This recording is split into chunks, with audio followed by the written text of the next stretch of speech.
Hello, everyone, and welcome to Fleet's Random Ramblings 110. 110. Wow, we're already 10 into the 2nd century. Good lord, really are. Yeah, still doesn't really sink in that I'm actually that far along, but hey ho, it is what it is. So, joining me are Dragon and Foxo, as usual. It's not surprising.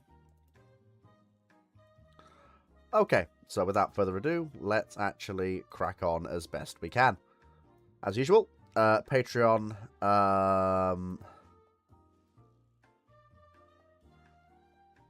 Patreon questions come first, followed by everything else. And let me just check that the old bot is working as it should be. Yes, seems to be. Very good. Let me just do a test question.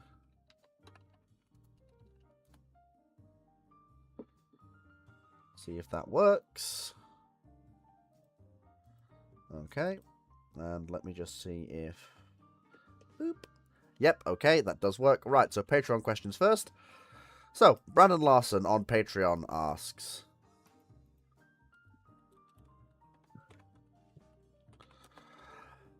what if every nation on Earth received a full Stonehenge railgun network and 4 Excalibur laser systems? How do you see the world reacting, and what do you foresee happening for the next 5 years following this? Well, you make armed conflict basically impossible. Traditional armed conflict. You render nuclear weapons functionally obsolete. Not really. You render aircraft functionally obsolete. Remember, Fleet, Stonehenge just can't power itself. It needs external power. Counterpoint, Excalibur was mentioned. 4 Excaliburs. Every single nation on planet Earth receives a full Stonehenge railgun network and 4 Excalibur laser systems. And Excalibur is self-powering. Also, so is Stonehenge, technically. Just Stonehenge's generators were taken out in Ace Combat 4. Also, let's not forget, Okay. also, logistics of putting a Stonehenge plus 4 Excaliburs in places like Monaco and the Vatican aside...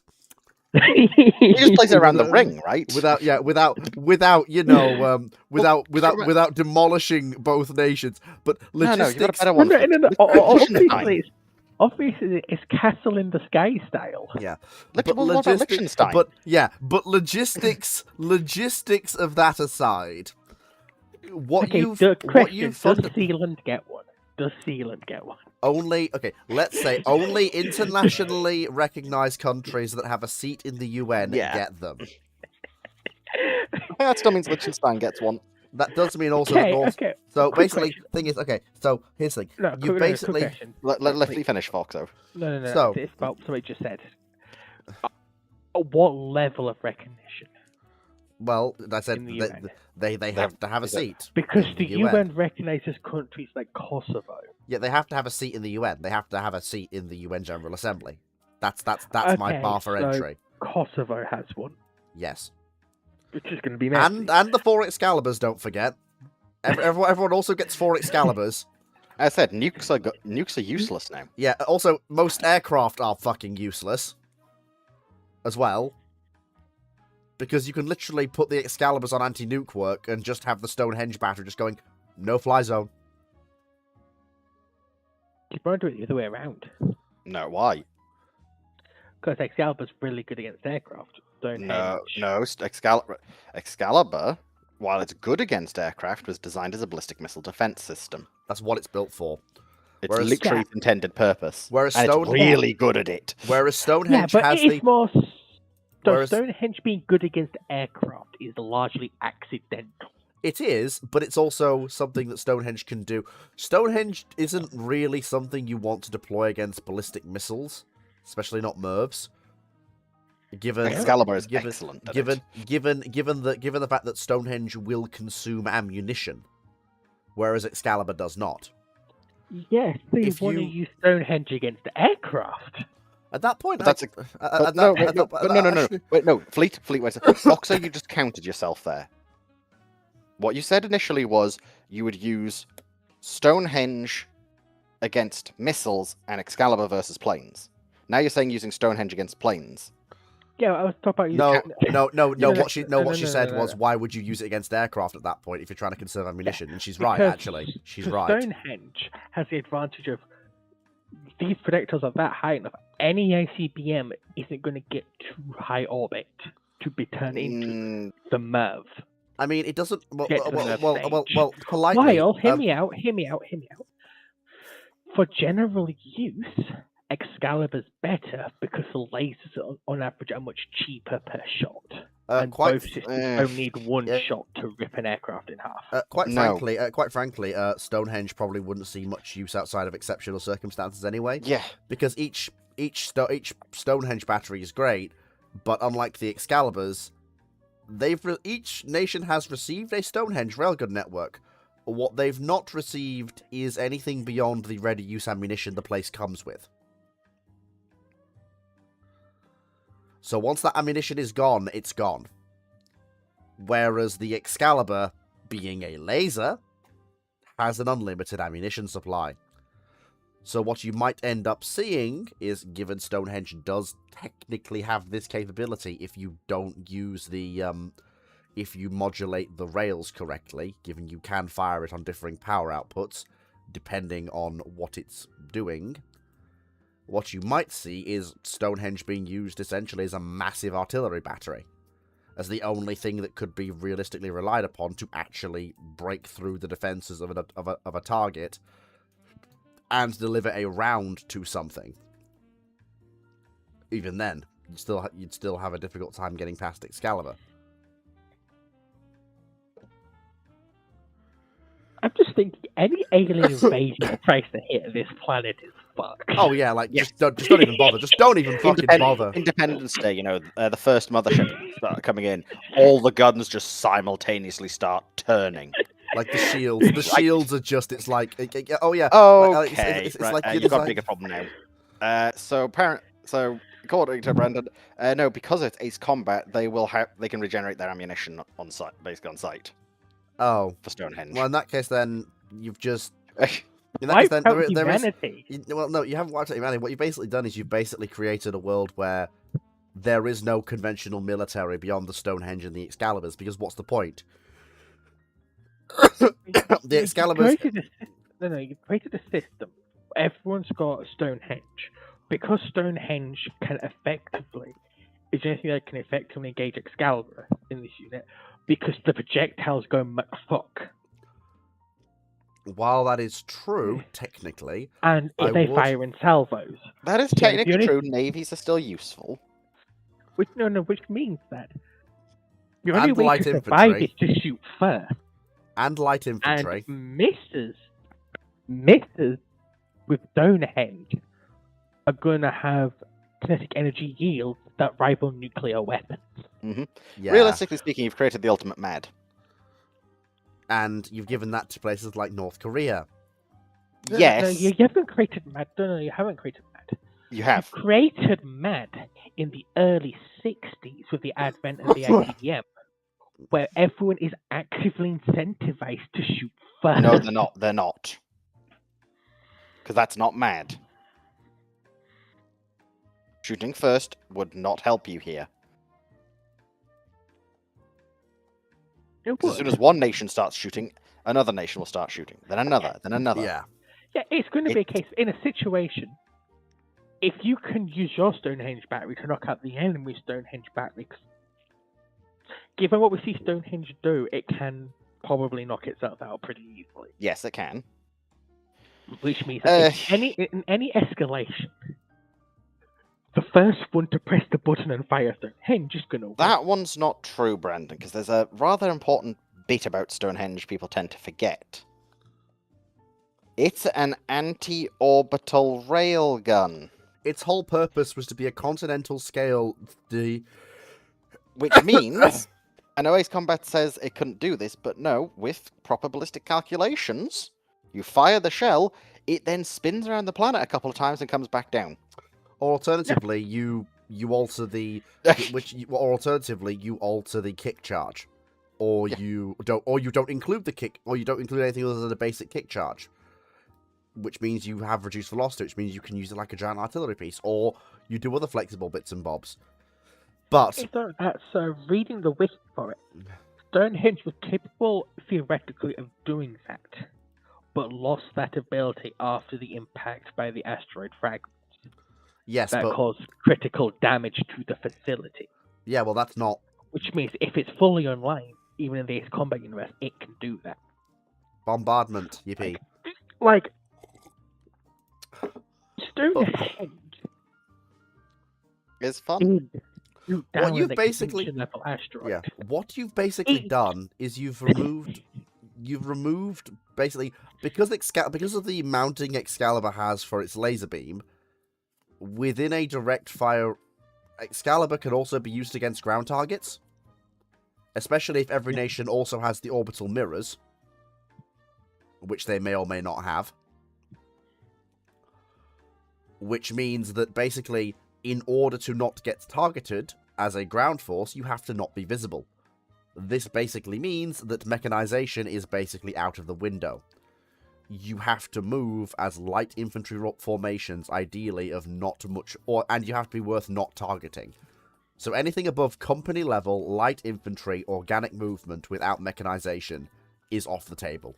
Because anything above that level is a target worth hitting with an Excalibur strike in the event of a conventional conflict. Or you've got to use your Stonehenge to shoot the mirrors down or break the mirrors.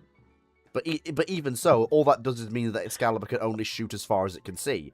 Which, if you have 4 Excaliburs and you place them at key choke points that that for certain nations exist that an opponent would have to use to move a ground invasion in, that becomes a moot point anyway.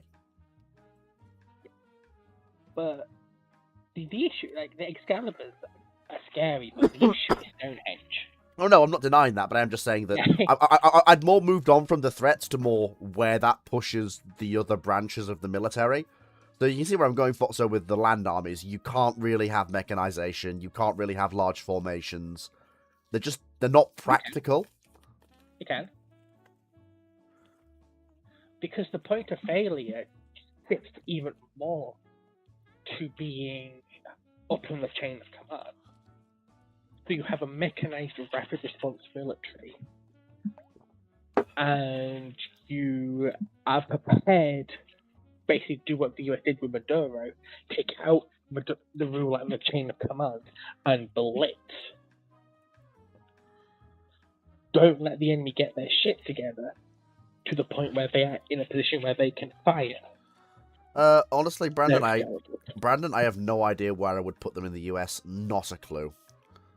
But anyway, I think we have given that question our fair dues. So next question, Patreon. Timu Locker asks, since Fleet has seen the JR group in action, what things should the Great British Railways learn from JR?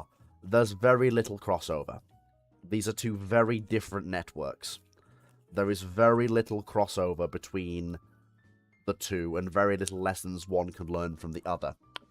They run fundamentally differently, and they run fundamentally different railway systems, quite frankly.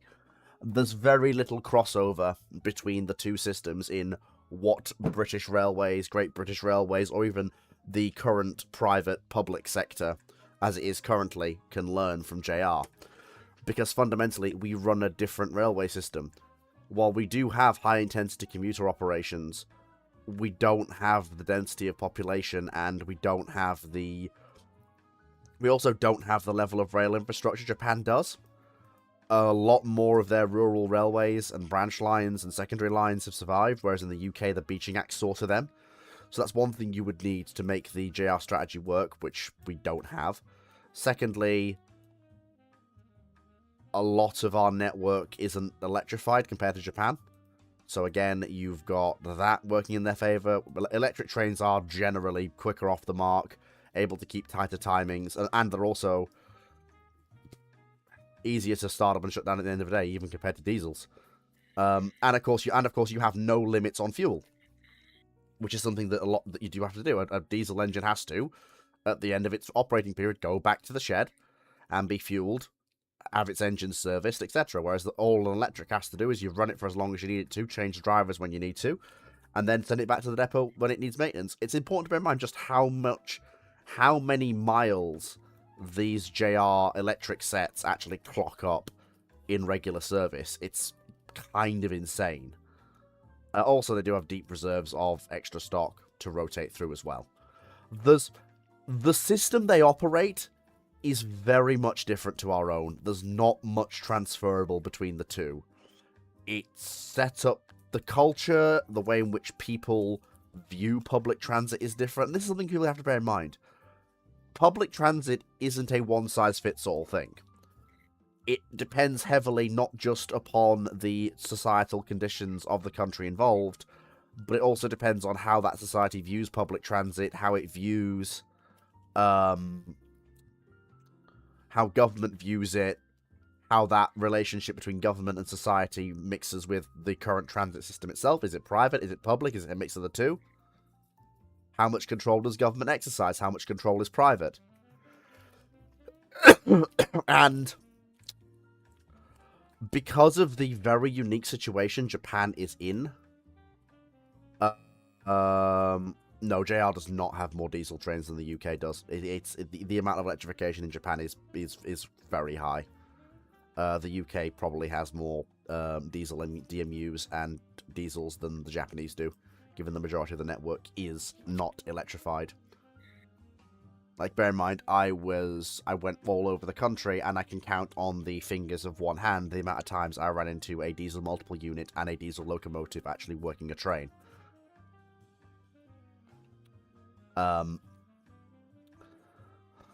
But the point I'm making is, this isn't me saying that the British system is perfect, it's that you need a British system to deal with the problems of running a British railway. You can't just import the Japanese system because it wouldn't work.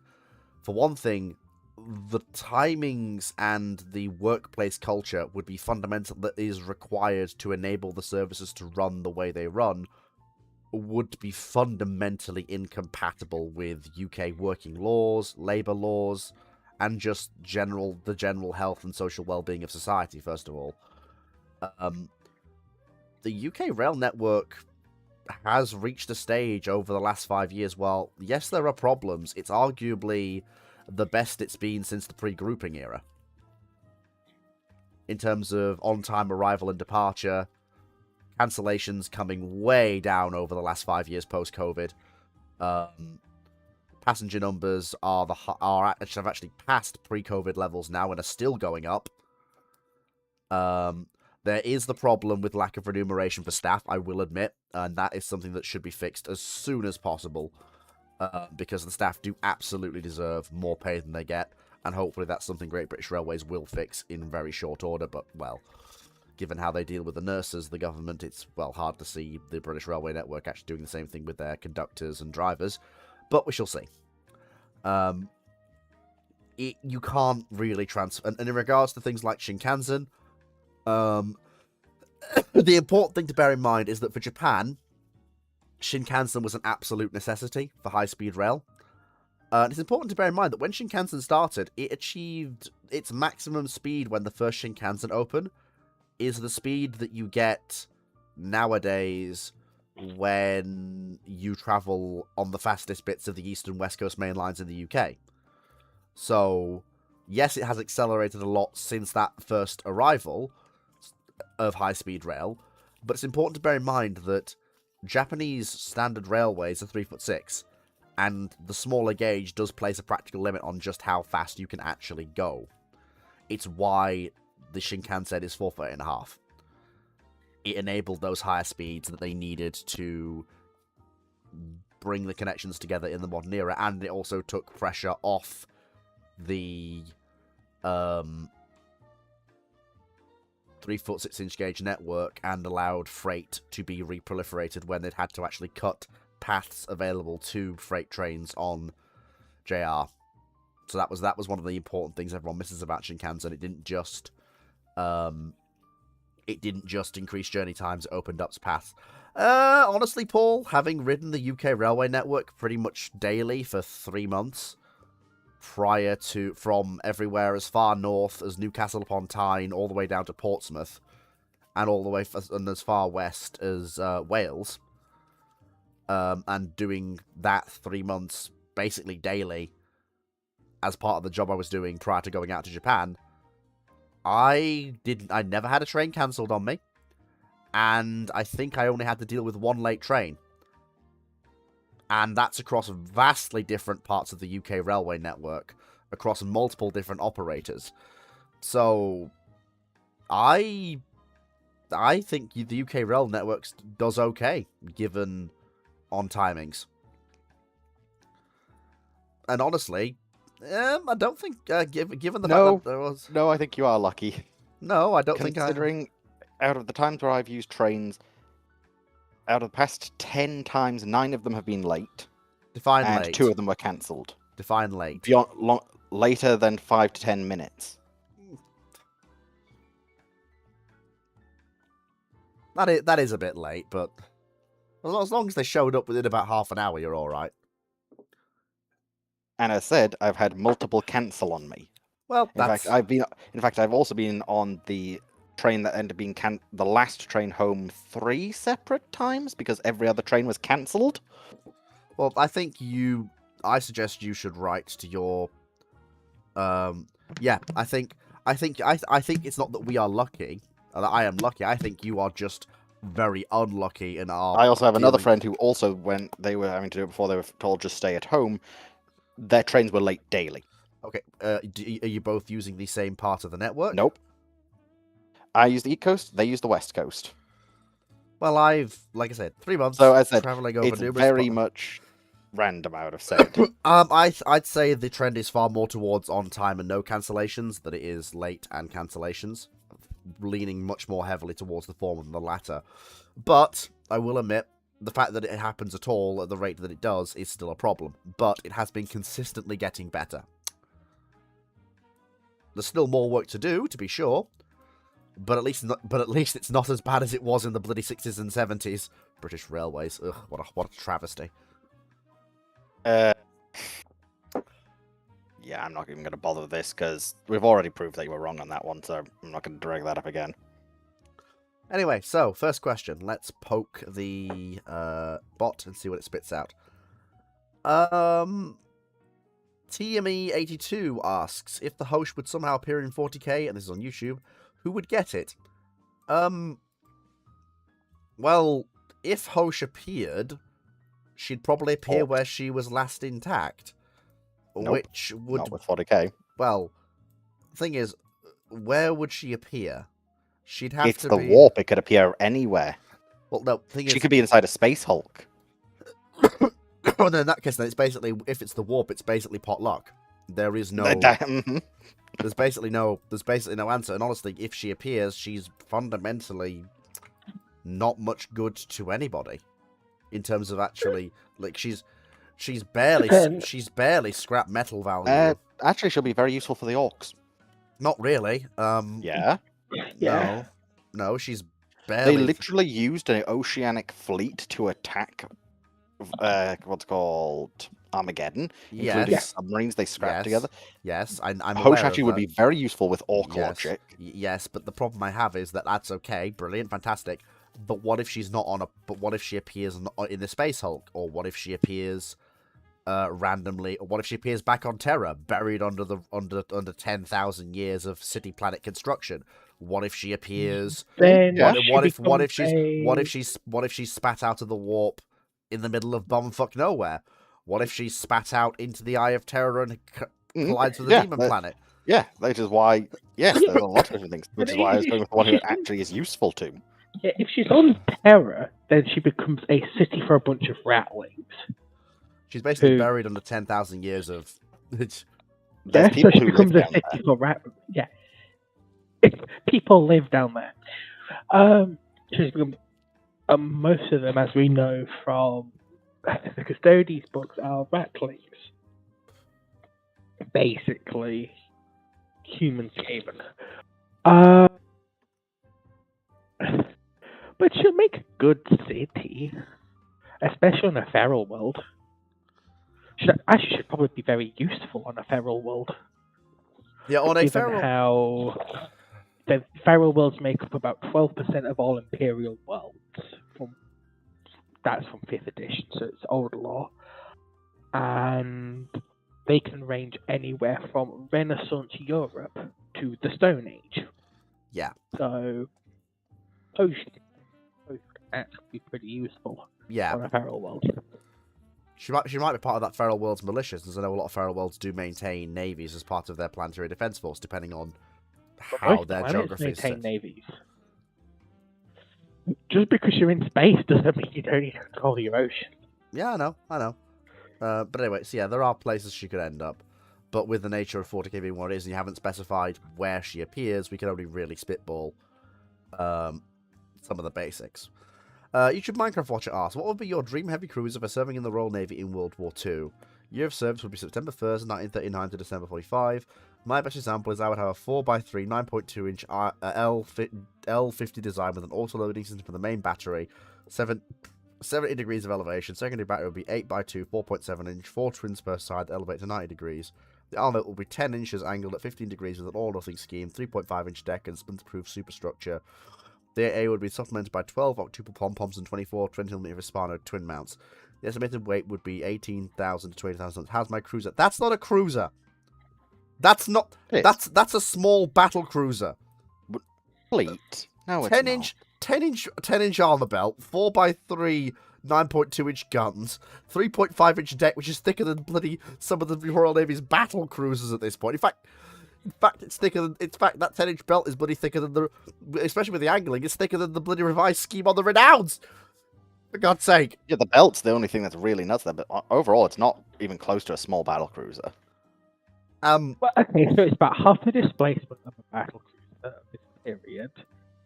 It's also only got 9.2 inch guns, which makes it either a super cruiser or a large cruiser. I know. I was being. It goes in the same category as you throw the Alaskas. Yeah, it does. And the Izumo, not Izumos. B-65s. Azumas, you're thinking. Yeah, Azumas. And it just goes into, and the Stalingrads, it just goes into the, why would you fucking build this, mate? Yeah. Considering the Royal Navy looked at it. 22,000 ton heavy cruiser with 12 9.2 inch guns. It was a thing they actually wanted. Yeah, it's also a thing they didn't even try and build. They didn't try and build it because they didn't really have the capability. They didn't. When they wanted to build it, they were initially told no because there's the building holiday. When they building holiday was finally up, the Treasury told them no. When they actually finally had both the Treasury and what's it called, the capability to do so, it's a case of no, we just need more ships out. Thank God So all those things. The reason up. why they didn't build it, I think if the Royal Navy could have, they would have. I would argue just But they didn't. build a pair of additional 10,000 ton 6-inch cruisers, or build a proper capital ship for slightly more cost. It's not like slightly this, more here, Fleet. with You're something- talking multi-millions more. The issue with Royal Navy, why do you need this? Because this Navy, you can make an argument they need it because of they lack fast capital ships, so they need the Alaskas, right? There's an argument to be made The there. The Japanese, the Azumers were the replacement for the Congos. Yep. And they're like a fast capital ships. Yeah, so again, there's an argument there. The Royal Navy, before the war, when you're actually capable of building this, you have fast capital ships. Renowned repulsive hooked. You're building a new generation of fast battleships. Yeah. Right. Yeah, and let me finish. If this was being built by anyone who wasn't the Royal Navy, they would have a significant need for it in time for it to be built and have war service. Foxo, you're missing some really big points here. 3 fast capital ships of the battle cruisers is not enough, and even with the extra KGVs, the Royal Navy wanted They did want new heavy cruisers. They settled for just new light cruisers, though, because they get many more of them. As has been pointed out, the Mediterranean would be heaven for these ships. Because these ships would put an end to any Italian heavy cruiser that tried to fight them. I don't know, the Polas and the 10-inch ones would probably say bet. What 10-inch ones? What 10-inch ones? The ones that they were building. They weren't building They any weren't- 10-inch they ones. weren't I building it. swear they were. No. Nope. You're thinking World of Warships with Napoli. Yeah, Italian heavy Oh, cruiser no, I construction. thought they actually laid Napoli down. No. Nope. Italian heavy cruiser construction died off towards the end of the treaty period as they pivoted towards building more destroyers. The Zaras are the last of their heavy Yeah. cruisers. Okay, no, my They pivoted towards trying to bulk out their light cruisers with modern large 6-inch cruisers and destroyers, and also pivoted their larger shipyards towards building the Littorios. The Italians basically gave up on the heavy cruiser. Yeah, and Well, I correction. think it's for the Royal Navy. Correction. There's then the Bolzano, technically. Yeah. That is the last one I should technically clarify, but But not the Zaras. As I understand it, for the Royal Navy, one, Fox, we can hardly unhear you at the moment. Royal Nope. Navy. Is this better? A little bit. It No, now we just can't hear you at all. You've cut out. was better? Your Well, I mic's can hear just you. kind of gone really fuzzy, and then it's gone like really. Are you sort on your of phone wobbly. right now? No, I think it's a headset. It's caused Honestly, issues, Bone Mill potentially. Boy, they slap a. I mean, Deutschland got slapped by 6-inch cruisers. This thing just eats Well, and lots of an breakfast. 8-inch. Yes, but like, a Deutschland I would don't- get slapped 1-on-1 by a bloody late model town with 12. Yeah, because I don't think it's necessarily fair comparing, Battle of Republic. a Yep, little go on. bit. Yep. So, A little bit. as I understand it, though, the issue with this ship would be if the Royal Navy is going to build a heavy cruiser, they're looking at a heavy cruiser after 1936. They're looking to Town class. That's slightly bigger, with their 4 triple 8-inch. Which is the better way to go. Yeah, which is basically a re-gunned town and has the logistics tail of the town, which is Yes. the Royal Navy or then whatever the fuck this is. You're not quite accurate there, Foxo. So in 1938, they're actually looking at the 9.2-inch cruisers. In particular, with there was notable variants. There was design number 1, which had 3 quad 9.2-inch for a total of 12 guns. You had design 2, which was 3x3 9.2-inch. You have design A, which does finally drop back down to the 3x 8-inch, which is the one you're first thinking of. And then you've got design B, which goes back to 3x3 9.2. There's a couple of smaller ones and other weird ones, like you've technically got the 1939 cruiser proposal for 3x2 12-inch guns. Yes, that's a real thing, which is based on town-style hull. I hate to be sticking my oar in, but we have kind of missed the forest for the trees here. Well, I was trying to explain. Okay. Like no, I get it. I do. Yeah. I do want you to finish, but I do kind of What want would to you pivot. design? Yeah, it's like what would you? Yeah, what would? Honestly, be your I dream would heavy do cruiser? something similar, just not quite the same. Like you're not getting autoloaders. Not realistically. Honestly, Not for 9.2s. Yeah, honestly, if you want to know what my dream heavy cruiser will be for serving in the Royal Navy in World War II, give me a revised county with actual full waterline protection from 18 shellfire. Why? That's too little. Like, give me a revised county with twin 4-inch instead of single 4-inch, and The- proper protection against its own guns. The issue with that is that the county's fundamentally 1920s design. Yeah. It is, and I am basically I'm basically arguing for a new build hull with the same specifications, basically, Yeah. but more protection. But I'd argue what you want is you would want a town. You'd want to take the prelim to the town with the 4x4 quads, and you'd want to take out the quad turrets, replace it with triple 8-inch. And you've basically got because the town class are functionally heavy cruisers with light cruiser guns. Yes, they are. So what They're fleets? built like Go on. they're built like heavy cruisers. Yeah. Fleets literally So just you- describe. Sorry, keep going. After you So finish. you would. So the ideal thing would be just to take a town class and up it to 8-inch and drop a gun. I So would. you take the fat tank class. Yeah. I'd like. That. I want. Yeah. That's literally 1939 designs the Yeah. town class cruiser, 4x2 8-inch, 5-inch main belt, Yeah. which thought we could protect at battle ranges, 32 knots. I know it's basic, and it is. It is a basic heavy cruiser, but it's sturdy, it's reliable. There's very little that can go wrong with it. I've not got complex auto loaders. I've not got quad or triple turrets. I've got reliable, proven technology. The most important thing is the Royal Navy could shit these out. Yeah, I've got a reliable like it's not got the flash of YouTube Minecraft Watch's proposal, but it's a good, reliable platform to serve out the war in. And I don't want to call what YouTube Minecraft Watcher described as a heavy cruiser. But it is, though, by Royal Navy parlance. Yeah. It basically is Hood. In 39, I don't know. You get what I'm saying, Dragon and Fox, in 39 it is, though, because remember, the Royal Navy still consider 9.2 as a heavy cruiser caliber. Yeah. Yeah, I also don't see this coming in at 22,000 tons. Yeah, Royal Navy. Can I just very quickly? So, Dragon and Fox, just before we move on to what you want, you can see where I'm coming from. I know it's not Flash, but you can see where I'm coming from.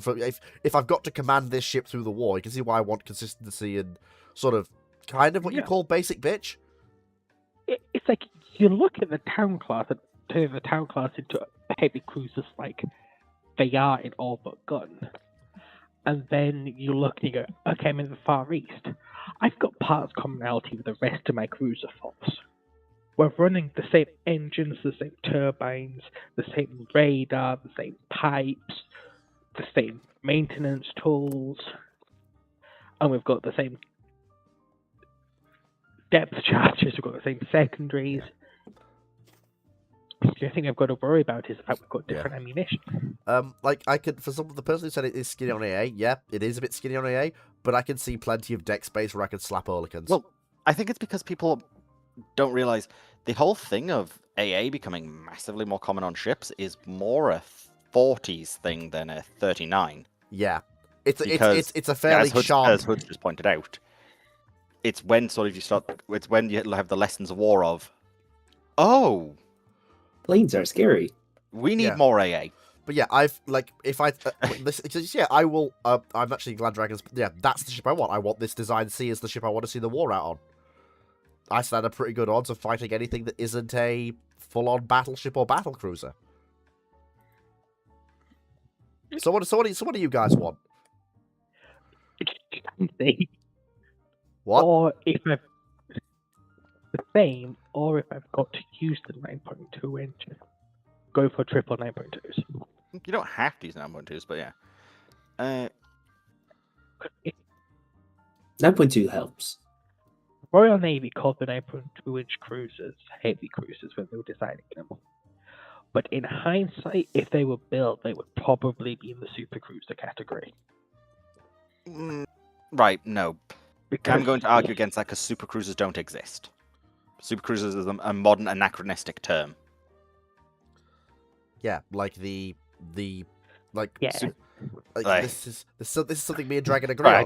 I had to just kind of kill that one like the Alaskas. The Alaskas are just one end of the heavy cruiser development line for the USN.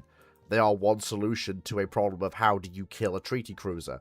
The other solution is the Des Moines. They are both endpoints of USN heavy cruiser development. I was actually having a chat with Dr. Clark about this a while back, where you can argue that the large cruiser, let's use for the Alaskas for designated as an example, you can argue from two perspectives. They're either the biggest of the heavy cruisers, or they're the lower levels of the battle cruisers. And when you're running around with capital ship level armor and 12-inch guns, or 10-inch guns, you've got a different mission profile than your heavy cruiser mission profile. But fair enough. So To me, I probably would go with something similar to what was initially suggested, with 4x3 9.2s. If I'm able to get them, I would love it. Admittedly, despite liking the idea of 9.2-inch cruisers, I do agree it's more likely you would see an 8-inch version. Give me a sec then, I will do so, Petch, but I'm just finding the one that I would look for. In particular, I'm probably more looking along the lines of... Probably to a degree, it's this one, more than likely. Not a perfect example, but this is probably more along the lines of what I would look at, which is the 12 8-inch guns. So yeah, you've basically gone for a bigger cruiser, but no, Displacement was estimated of 21,500 tons, capable of 33.5 knots. It has a 178-inch belt armor. 178-inch? Gods no, millimeter. Sorry. See, that's a solid British Des Moines equivalent. That's what that is. That's a solid British Des Moines equivalent. That's what it is. Or Baltimore, I would have said necessarily. It's a little bit big for a Baltimore equivalent. Yeah, well, no, it's because the reason why I say Baltimore is because Des Moines drops down to 3 turrets. No, it does, but no, it does. No, if you want Baltimore has 3. Which one am I thinking of? Baltimore only has 3 as well. It's the other one I'm thinking of then. It's not a Cleveland equivalent. It ain't a Cleveland equivalent. It's a design. The design Buffalo's based off in warships is the ones. But in terms of big Baltimore. But in terms of tonnage and role, she's very much a Des Moines equivalent. She is this. I am the death of the treaty cruiser design. That's what she is. And that's what this ship is. Whereas Design C that me and Fox are wanting to serve on is more of a I am an outgrowth of the treaty cruiser. Your Winston Churchill's Design B is a I am a fucking death to treaty cruisers. I don't think Design C. I think Design C would also be in this category. Yes, she's smaller. There you go, Patch. But she's also protected from the treaty cruisers. The treaty cruisers aren't protected from her. She's faster than them. And has all the bells and whistles. And has 12 guns. Yeah. Right, okay, next question. Unless anyone hasn't... We've got Cyclic in the chat. Hello, Cyclic. Unless anyone has... Oh, no, he's in the chat, but he's not actually in the audience. It's why I actually do quite like this topic, because it's very, very interesting as a topic. It's one of the better questions we've had, actually, for a while, yeah. Well, it's more just a case of the Royal Navy did look at this extensively. But then in the end, they just didn't. Okay, next question is from Knight6831, who asks, for Dragon and Foxo, with Azur Lane Paradiso of Shackled Light side story, Port Fashion Collection... Oh my god, this is the second part. Port Fashion Collection, Calls of the Nile, featuring a Nile cultural event. Does that sound like something that the British and Italian factions set up? And oh my god, carry on. I'm fine. Just dying in a corner. Actually, Petch, no. 9.2 was not dead at this point. 9.2 was considered on Royal Navy cruisers. I think the last ones I've seen are considered like 1942, 43. The Royal Navy keeps going, we need a bigger gun. We need a gun that's more powerful than 9.2s. Or not more powerful than the 8s, but we don't want to go full 12-inch. Anyway, the Knight's question is in stream Q&A. Please don't read it again. My voice can't take it. I couldn't actually understand what you were saying necessarily. Right, I'm just going to read it. Probably. Like, we know the British have the whole thing of the Nile base, so it sounds more... And we know the Royal Navy likes setting up these grand events, so almost certainly. Woo. Brandon Larson. What if 1,000 UNSC Infinity-class supercarriers and their full complement of crews and escorts were sent back in time to 15 years before the start of the Human Covenant War? How does the war go, and how badly does the Covenant lose? Or do you think they can still might get close to winning? What war?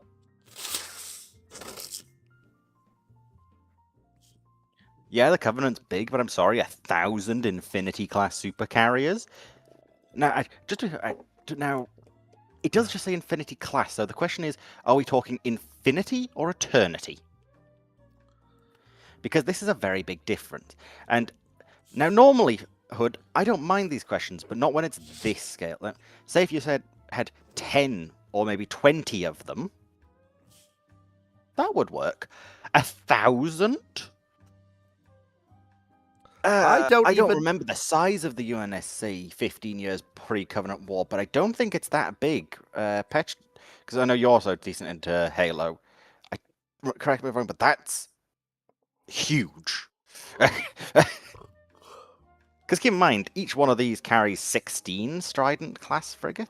I think is it? Might not be Strident, but is it 10? Either way, then yeah, 10.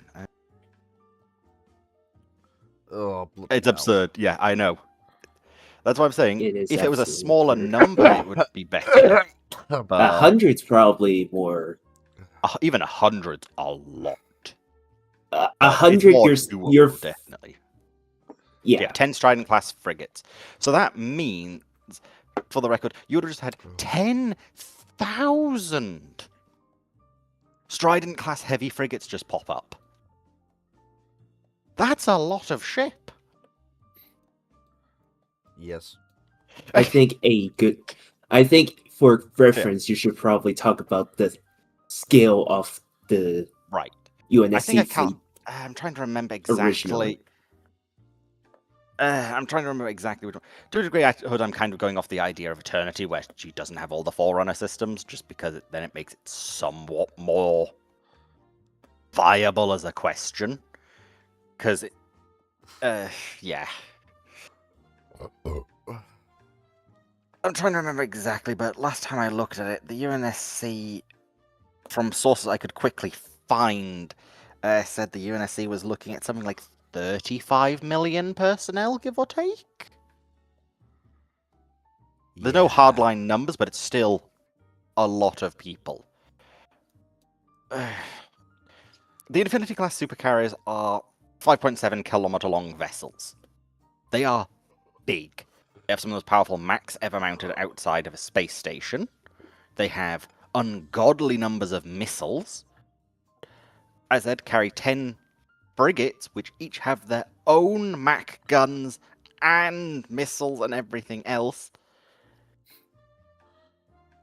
A stupid number of support ships in terms of pelicans, broadswords, longswords. Honestly, yeah, I think Minecraft kind of got it. Oh god, the crew complement needed? Yeah, they come with crew, but that's also a significant injection of people into the UNSC pool. I don't think we actually have an. I think it is vary a bit, but I'm just trying to see if I can find one which actually. Okay, so apparently pre-refit, the Infinities were meant to have roughly 17,151 personnel. That's 170,000. No. Well, no, they're. I know about the honor fleet. just feeding the. But I'm even going off the more like, as Brandon said, corrected, fine 50, or even going off Petch. Brandon saying fine 100, or even Petch's 50. That's still a force to wipe out multiple Covenant battle fleets. I don't think you understand fleet. The CR03 series Mac. No, I understand perfectly. Does not care. This isn't wiping out Covenant fleets. Like, you have, say, 10 of these stationed above Reach. Even if multiple are in just mothball over Reach. Yeah. Yeah, I'm not even touching the escorts patch. Yeah. Basically, no. Covenant just, unless the Covenant fully divert to facing humanity, in which case the Banished win. In which case the Banished win. It's not just the Banished, but they're fighting on multiple fronts. Yeah, with the original question, there'll be roughly 17 million people, not to mention this fact, we completely collapsed the human collective economy to try and supply them. Yeah. Is that just going off the supercarriers, Hood? Or is that including the Stridents? Because the Stridents crew is not considered part of the Infinities. So then, yeah, because then you'd have 10, going off the original, you'd then have 10,000 Stridents, and each Strident carries 190. So an extra, like easily. That's pretty much the entirety of the UNSC manpower pool right there. Now, admittedly, if you could somehow do this, you've got a force that would be almost unmatched. Yeah, basically, no, the war just doesn't happen. Even saying that they have between 50 and 100 of them, you probably see at least half that number in Mothball at all times until the Covenant actually starts swinging. Yeah, 8 pillar class heavy cruise. Yeah,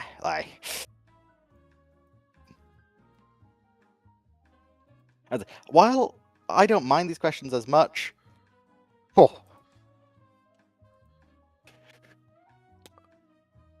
the timeline, there's 5 times the actual in-service count. Okay, thank you, Hood. Because I said I've tried to look into it previously, and I've never been able to find an exact number. So last time I did the calculation, it was like 3.5 million or something. Mm.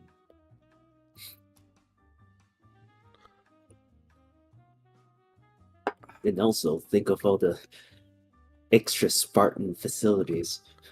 That's not. Oh dear. Well, that's going to be That amusing. isn't being used.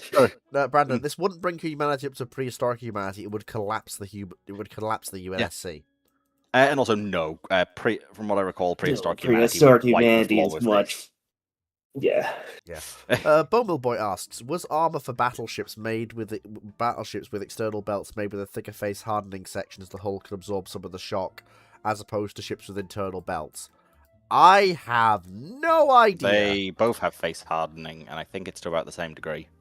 Off the top of my head, I'm more than willing to be corrected, but... Yeah, it's a little bit too... That's a teeny bit too specialised for a Ramblings question. The thing is, me and Fox have been looking into this, but...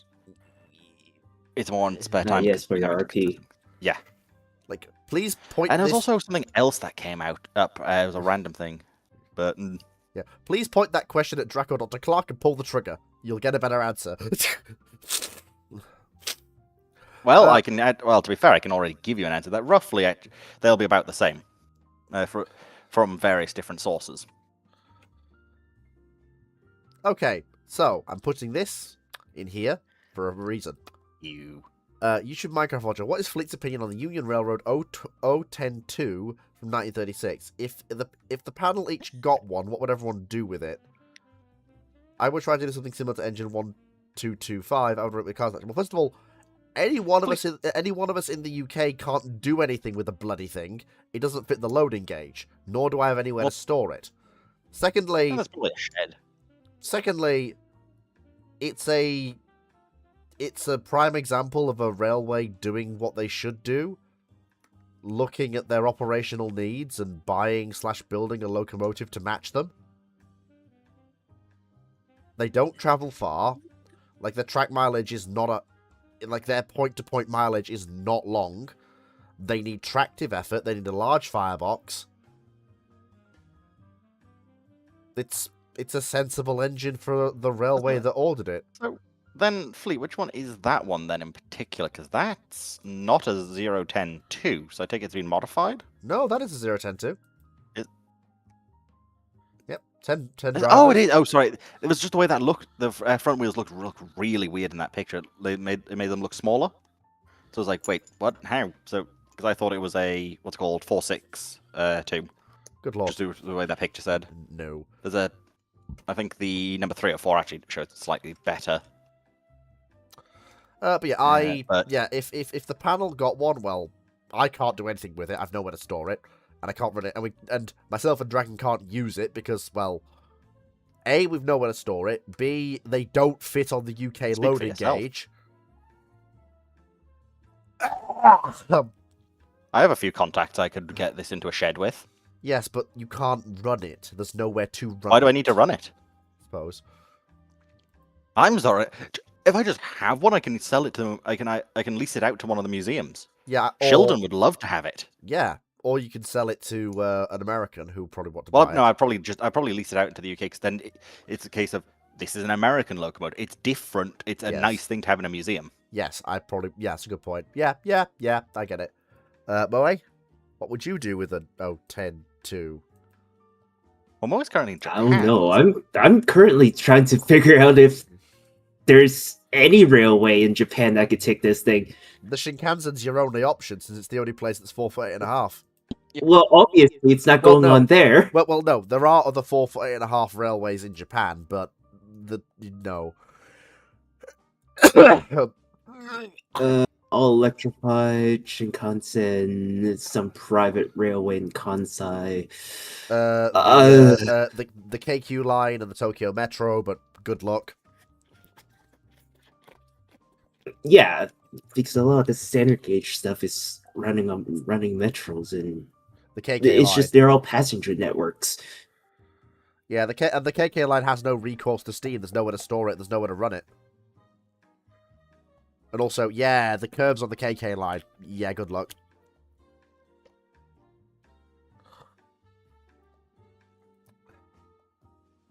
I mean, might be useful if it's back in Canada. Put it somewhere in the Rockies, just have it push it. Yeah. Bone Wheel Boy asks, if Greece and or Turkey fall to communism in the late 40s, say Truman aid doesn't happen for whatever reason, do the Soviets make the Black Sea one of their bastions later in the Cold War? Well, the Turks are never going to fall to communism. It's just not. There's just no. The only way that happens is by force, which is the Russians are not going to invade Turkey. The Greek communists winning the civil war, that could happen. But at that point, all that does is it moves the end of the Warsaw Pact further south into the Mediterranean. Instead of the end of the Warsaw Pact being Albania and Bulgaria, it's now Greece. It would probably be more useful if Turkey did fall, but... Yeah, because with Greece specifically, you've got to remember that it was British intervention in 46 that put the communist rebellion down in northern Thrace. And So we're saying for some reason then the British don't intervene. Although, to be fair, it took until 49 for it to finally gut it out. Yeah, but that was more a policing action than an actual fight. Take Back in a notes. moment. Take notes, Cold War mod. And let's to be fair, if Turkey falls communism, You should microculture. Why does everyone forget the Italians kept their battleships? Why does everyone forget this? The Italians operated 2 battleships up until the mid-50s. Why does everyone forget this? The Italians had 2 battleships until the mid-50s. Why does everyone forget this? Carry on, Foxo. And the issue is that, and even if the British don't intervene, the government, the democratic, which where this is the dictatorship government in the south of Greece, was already winning that civil war. Metaxas does not fuck around. And it was more of a case of the British just basically largely overran the north for them and then let the Greeks do the peacekeeping in Greece. The British were on call in case someone did decide to start a fight. Oh, It's amazing how one of the best ways to defeat an insurgency is to defeat people like people.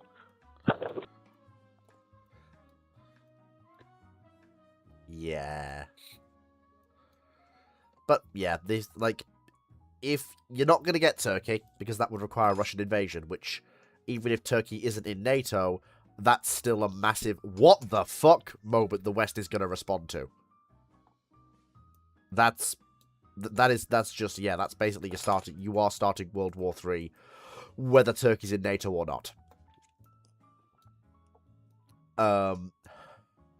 That's not what that is.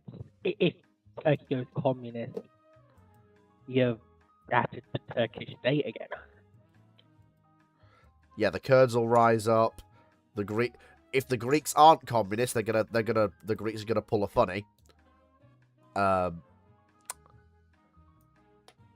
march towards Constantinople. Like, yeah, have fun dealing with that fuckery.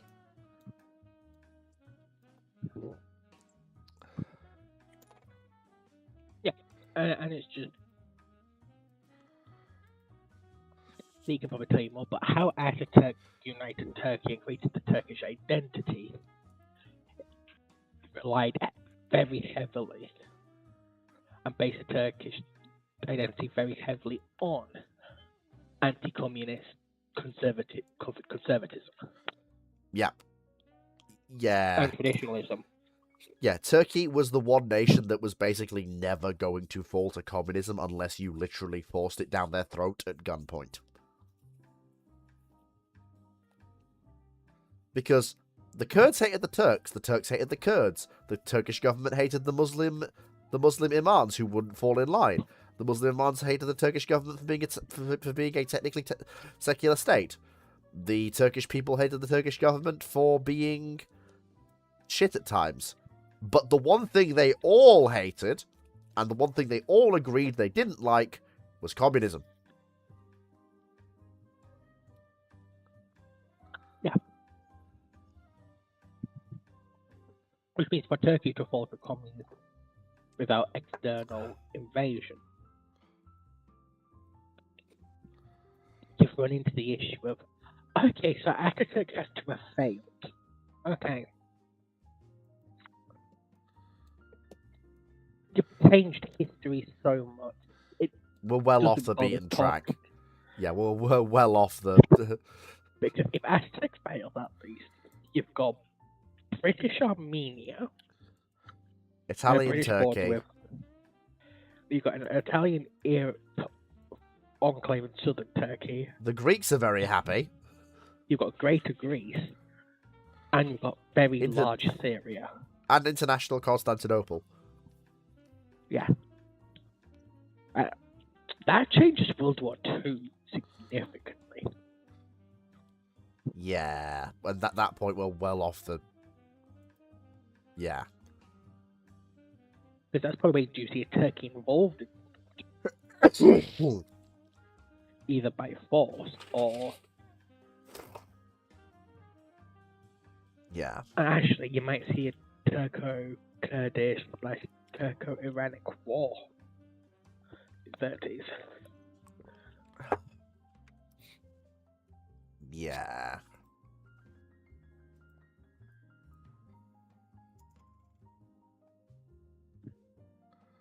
Okay.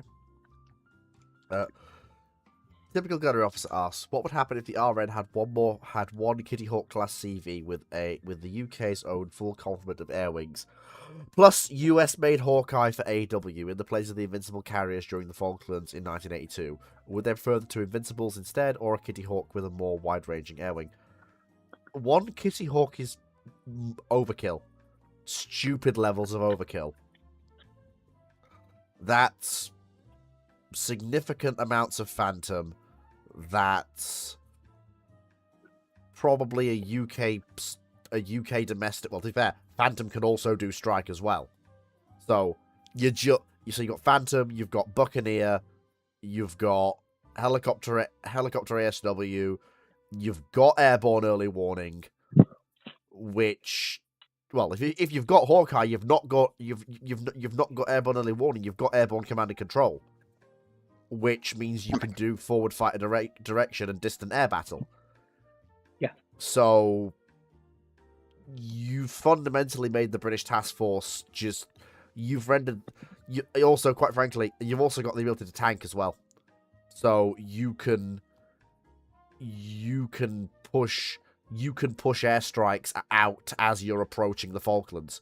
You can go, okay, what we're gonna do is we're gonna load up, we're gonna get a Striker Bucks airborne, we're gonna get some tankers airborne, we're gonna tank the Bucks, and the Bucks are gonna go in and they're just gonna systematically clear anything threatening in and around the Falklands long before we get there.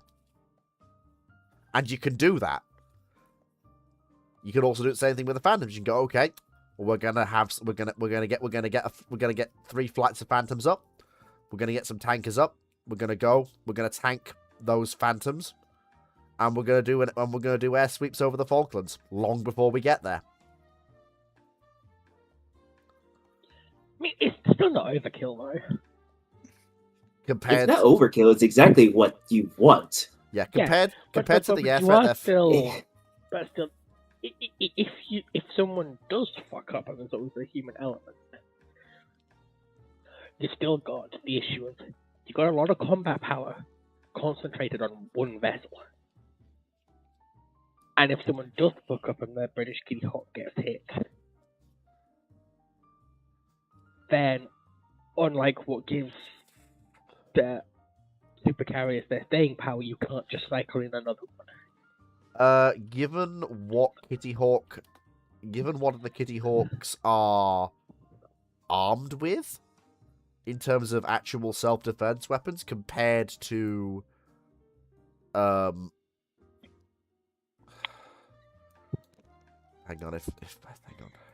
on.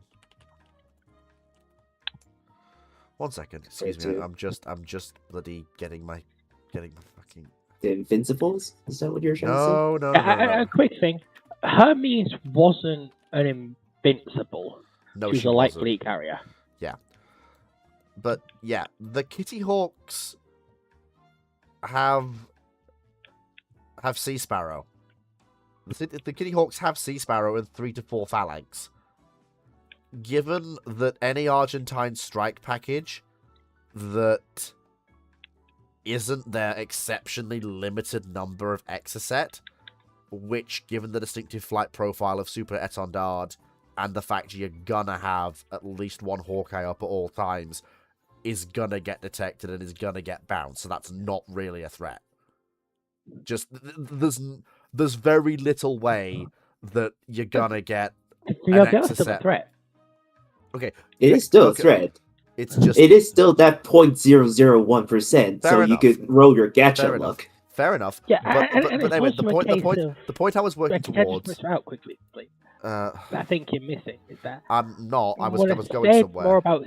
I meant more human error. So, if someone misidentifies, somebody is misallocated, that's because you've still got one carrier. The It's still a amount of significant human threat if it gets error, hit. the amount of human error you would have to do But to have This that is the reason happen why- is ludicrous. You're talking 0.1 percentile. And I will this is point why out, I'm Fleet, saying human we're error. rolling down into gacha luck. but I will point out, Fleet, while you are entirely right, this exact situation has happened before. It Where- has. Every single possible thing. There's like been 30, 40 different things where something should have got this, and it didn't. Yeah, no, I'm Anyway, aware. it's just- I'm aware. Look, So for it to be Plus- overkill, you have to get rid of the opportunity of blind luck and human error. Okay. So it's only overkill if you've got two. Okay, fair enough. But anyway, can I get so obviously, yeah. Outside of stupid, dumb, blind luck, there's very little that can threaten the Kitty Hawk, because again, outside of blind luck, sending in the Skyhawks with bombs is suicide. If they somehow get past her escorts, she has Sea Sparrow, and the phalanxes can easily, with contemptuous ease, shoot down either the Skyhawks or the bombs they're dropping. And that's if they get past her escorts and her Sea Sparrows. And that's even if they are British escorts with... But if it's open ocean, Sea Dart's fine. Yeah, actually, the biggest issue probably would be the Buccaneers themselves when it comes to the survivability of the carrier. Because from what I remember reading, if we've got Kitty Hawk and it's got all this American equipment on, in 1992 the Buccaneers and the Typhoons, sorry, not 82. Typhoons, Tornadoes with the warfare kit, did just punch holes in the fleet defense sensors of the US Navy in 1992. To be fair, the Buccaneer just kept punching holes in fences in. Yeah, but the difference is And also 1992. Yeah, but the equipment that the Buccaneer used in 1992 was from the late 70s, early 80s. Yeah, but is it equipment that the Argentinians have access to? probably not. No. No, but that's kind of my point. There's a good argument that the biggest threat to this carrier is the Buccaneers that have taken off it with their sweeps on board. Well, in that case, then it's not a threat because they're friendlies. Yeah, but you're still punching holes in your sensor array and your defensive array. It's basically right. Okay, right. What she's basically saying is if the Buccaneers, if they're using Buccaneers with these pods, and they are basically then using these pods, it makes a hole where something can potentially get through. Well, then you probably wouldn't use them, given you don't need to. You're dealing with the Argentinians here. You're not exactly dealing with a first-rate force when it comes to airborne early warning and control and the need to have this sort of kit. You've got with airborne early warning, you've got the sensor suite that you don't need to go quiet. You can go loud, basically. But the issue is by 92, the 92? 90, whoa, wait, 92. No, 82.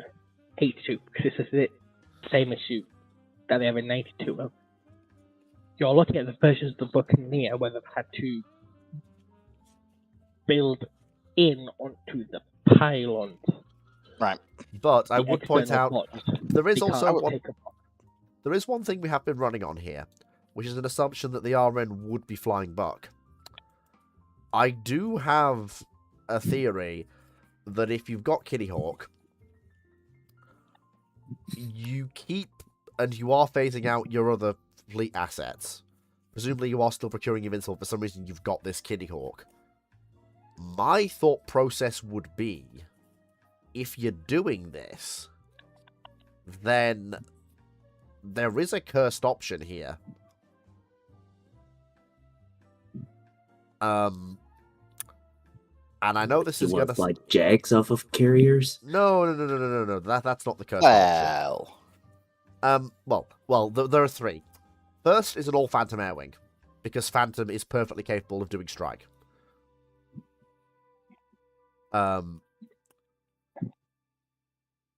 Especially for the sort of strike you're going to be doing down the Falklands. But the issue with that is that you've got an understrength air wing. There's enough Phantom to fill out a Kitty Hawk in RN service. If you drag it in for more by this point. The ones that there's not enough in mothball to fill out the wing. They're in flying condition. How big of a wing are you talking here? Well, because if I remember correctly, Kitty Hawk's got 90 aircraft. Yeah. From what I'm reading, in operational state, there is 68 Phantoms in reserve. So you don't have enough Phantoms to fill out the air wing. Well, if we bear in mind that some of that airspace has to go to aircraft, we need a squadron of, we need a flight of AW, so that's 6 aircraft. We need a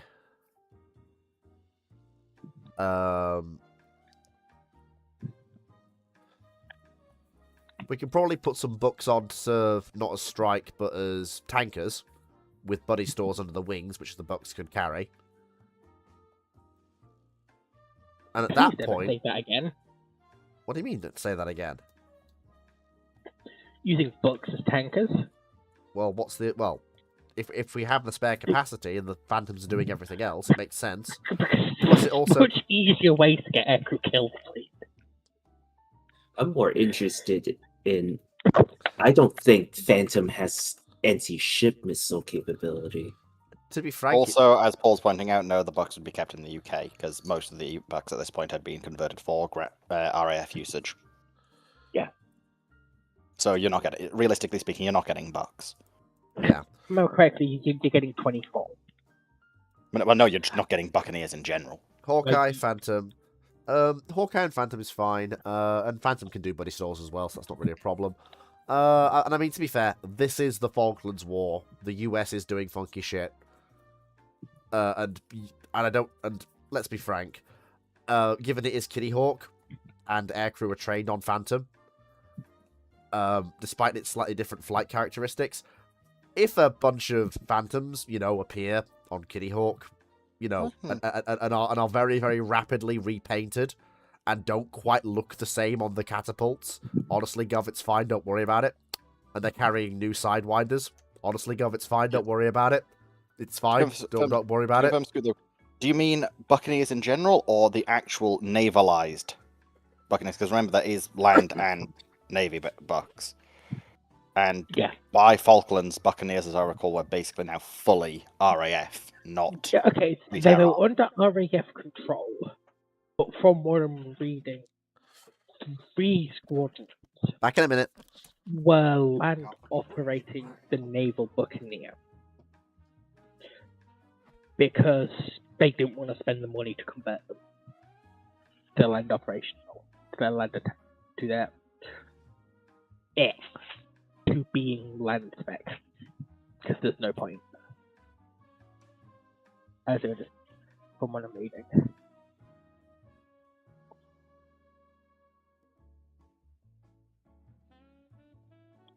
Yeah. So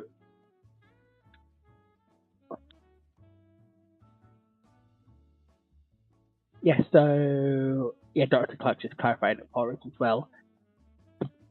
The Buccaneers in RAF service are still navalized aircraft because they're not bothering to pay to fully convert them to land-based aircraft. And because most of their crews are former naval aviators. That makes sense. No, I'll go with that just because I do trust them more than certain things, but it's a case of some of them, from some of the things I'm saying, basically, the naval stuff was not kept to the same degree. Basically, well, why do you need to focus on maintaining the landing hook? No, you really can unnavalize a naval aircraft. Yeah, you can unnavalize a naval aircraft. It's just not worth it, usually. It's not. It can be worth it if the aircraft is still. But as much as I don't want to criticize my book because she's a good girl, the books just weren't worth spending the money on at this point. But yeah, so say you do get a couple of squads of Bucks, you get the Phantoms. You look about 36. Yeah, it's a hell of a mixed air wing, to say the least. And considering is it? It's going to practically be a scrap iron flotilla style deal because they were struggling to get enough Harriers for the carriers. Kitty Hawk might help, but and Kitty Hawk's not going to stop the missile storage.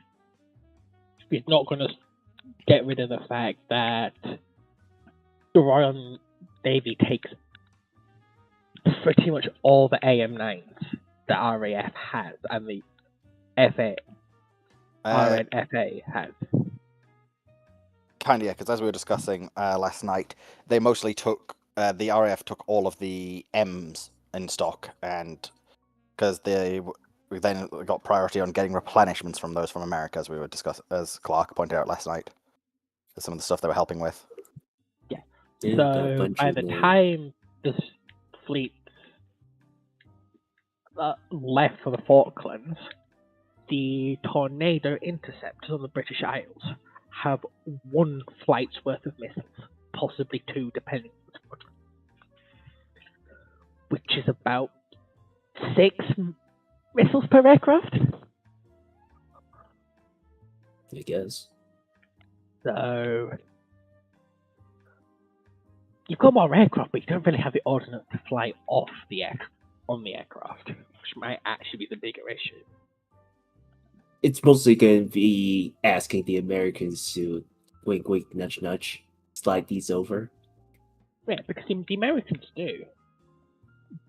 But by the time the Falkland War kicks off, The point here, American deliveries haven't arrived yet. uh, They arrive No, after they the have. fleet set off. Fox, I presume Well, you're not yeah, referring but- to the Tornado here. I presume you're referring to the other one, the Jag. The other, because Tornado. Yeah, but was no, 85. the Oh, yeah. missiles were sent. The missiles were sent over to freaking which island was it that the fleet was gathering around? Was it Yeah, but Ascension? that was after the start of combat operations in the Falklands. As was pointed out, most of the Clark pointed out last night that most of the missiles that came from the US were actually dispatched with the Bristol group. Yeah. Which arrived after the conflict. And so what the US did with the AM9Ls was backfill the RAF stockpiles that had been looted by the RNFFA to be taken south. So when the fleet sets off, the amount of missiles that had historically is the amount of those missiles That- British had. Going to disagree there, Scoot. The gun was considered needed. It's actually something noticeable that the Harrier pilots found was, due to the way the guns are now angled slightly differently, it took them a moment to actually get used to the guns. But the guns were considered quite nice to have by the pilots. We're dealing with relatively slow aircraft, and as we have indicated, a lack of missiles. The Royal Navy had to learn the problems of missile-only bad twice. The Phantoms are probably going to end up rolling in with gun pods strapped to them, which will kill their range a little bit, but Yes, but it's still a case of not having guns will probably slightly disorientate. Will make them go, ooh, that's a bit odd. Because also, keep in mind, the biggest problem is you're going to have to try to be reforming air wings. Lots of them if we're going with British personnel for these planes. Yeah. And they're already pulling, and as I said, they were already pulling people out of reserve/retirement almost to get the Harriers. yeah. I'm honestly not sure how many people they actually would be able to get who will go, yeah, I'm up for it. They probably can, it's just a case of the people you're getting, I don't think you're getting the original wings. Well, the thing is, so you've got the thing of, you've got the aircraft pilot pool if you're bringing the 36 Buccaneers that are still able to fly and that we know for sure. That are still naval certified. Awful. Rubbish. So you probably get pilots, it's the munitions issue. Yeah, but how many of those bucks were actually in active squadrons at this point? All 36. These What, are the active for- squadrons. Active for naval? The pilots are trained for it. They might need, Refreshers on the way down. Because but I mean, these if are they the have a same kitty, squadron if they have a that goes Kitty into Hawk, 91. if they have a Kitty Hawk, then wouldn't they? Yeah, this is confusing. It doesn't say when they get the Kitty Hawk and what decision, or what I think. I'm has the assuming procurement. I'm assuming it basically can go down for it. I'm assuming. Yeah, but it's like I don't, it's like is it something they've had for a while? Did they buy into the Kitty Hawk program? Well, I'm just going off the idea that basically the US went, "Hey, we'll give you the platform, but you need to provide the planes, the munitions, etc." Yeah. I don't think that's happening. That's Neither not- do I. 'Cause Yeah, that didn't happen. But And what's also- more likely? and also that that wouldn't happening No, or I the mean- what's more likely? That happening or the UK buying a Kitty Hawk? Yeah, it's one of In those the weird ones. 60s. Yeah, it's one of the those Writing weird ones. program. Yeah, it's one of those weird ones saying, yes, so you killed CVA-01 to buy a bigger carrier when you could have built a carrier yourself and saved your... Sure, all right, yeah, go on. Well, that's... not even that. You would have got 2 CVO ones. Yeah. Bone Meal Boy But, yeah. asks, in the aforementioned scenario, the one about Greece or Turkey potentially falling into communism, could you see the Soviets designing SSBKs for use in the Black Sea? So that's a conventional diesel submarine that's a ballistic missile launch platform and an attack boat. First of all, a ballistic missile launch platform and attack submarine do not go together, for one thing. The whole point of a ballistic missile launch platform is not to be found, and the whole point of an attack submarine is to go off and attack things. These are two completely antithetical I'm mission not statements. sure where you're getting the attack submarine bit from. It's an SSBK. It's a Yeah, that's conventional. just a conventionally powered ballistic missile submarine. No, that's the K stands for an attack boat. No. That's what it's. Because an SS is a conventional sub. An SSK is a conventionally powered attack submarine. That's the distinction. Otherwise, conventional boats would have been called SS. SSK does explicitly refer to a diesel electric submarine specialized for anti-submarine. Yeah. K suffix does mean hunter killer. So if it's an SSBK, that means it is designed. Going off my knowledge of the prefix system, I have also seen K missiles used just to designate a diesel electric.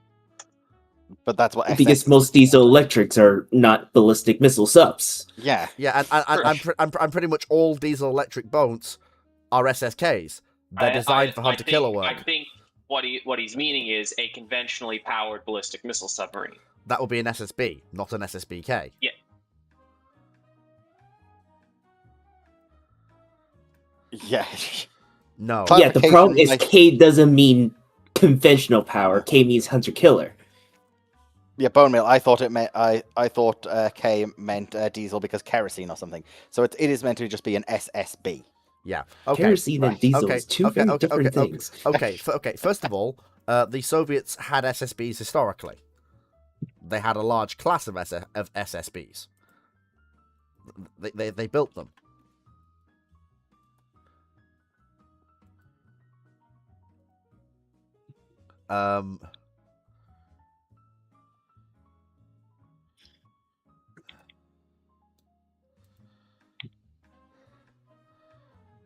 Now, the problem that you have here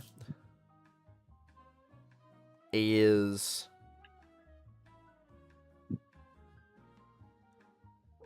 that why are you putting ballistic missile submarines in the Baltic? What's their purpose? What's the point? Baltic. Sorry, Black Sea. What's the point?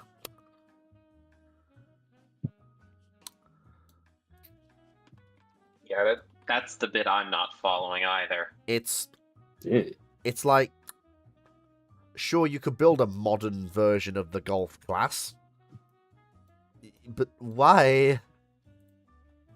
Yeah, why? Gulfs What's the were pretty what does quickly abandoned as a design concept. What does putting ballistic missile submarines in the Baltic do for Again? Black Okay, Sea? so- There's no point. If you have communist Turkey, you have places to put bomber bases and silos, which are cheaper to maintain.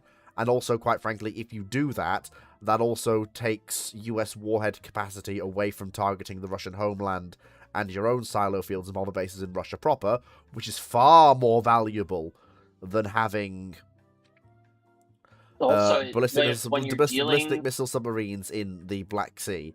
And also, for most of the Cold War, Russian ballistic missile submarines have to move to firing range. In fact, arguably they still do. In fact, most nations' ballistic missile submarines have to move to patrol area. Some of the later ones, that wasn't as much an issue, but something this small, that would still be an issue. The reason the Typhoon was actually as big as it was is because there was a design requirement that far from the pier missiles side. needed to... Yeah, fire from pier side. Gunnery officer, that's an... Okay, yes, SSGs guided missile submarines rapidly shifted from nuclear delivery to Conventional. because it was realized that you could shoot down a fucking cruise missile. Also, Okay, so my big question, no, the thing I'm trying to wrap my head around is what is the benefit you get from putting a ballistic missile submarine into the Black Sea? Because it's the smaller. One of the big reasons that you can hide a submarine so easily is because there is practically infinite ocean. You don't know where it's going to be. In the Black Sea, there's a lot less space for it to hide. So it's going to be easier to catch it out with a hunter killer.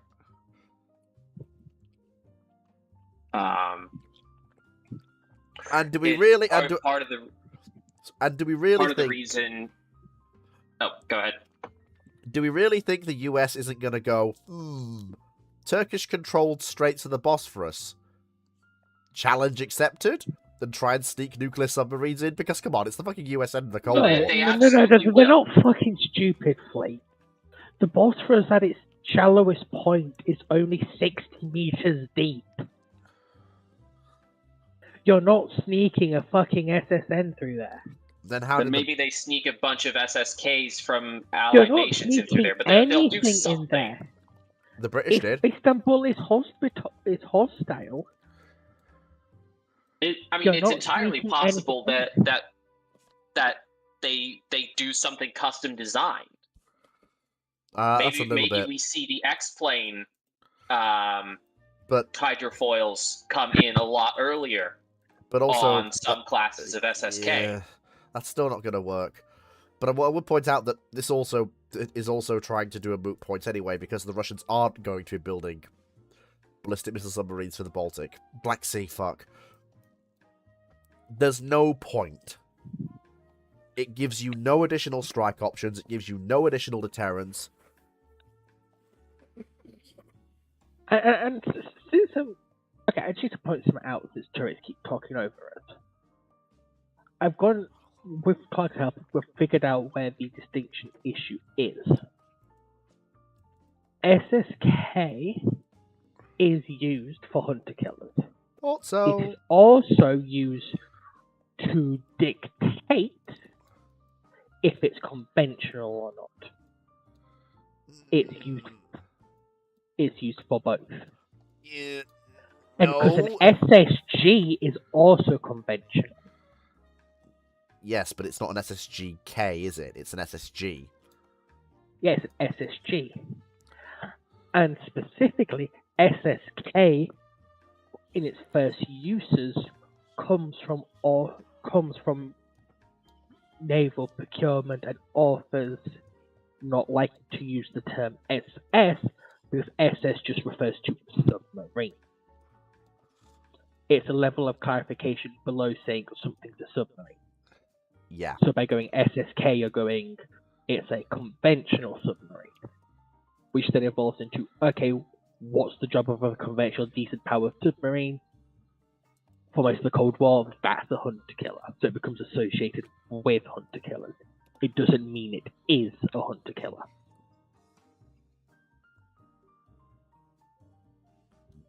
Okay.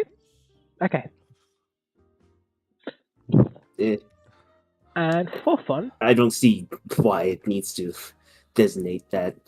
It's very simple. If it doesn't have an N, it's conventional. Yeah. So I will carry Keep on. it at that. Then what does SSQN stand for? SS what? SSQN. I don't think I've ever heard of. It's something nuclear powered. Yeah, I don't know what the Q is. I have never heard SSQN. Never. I almost wonder. Hang on. Anyway, so to move. Oh, what's the name of that Russian thing? Belgorod. Oh, there we go. SSQ is a sonar buoy. There you go.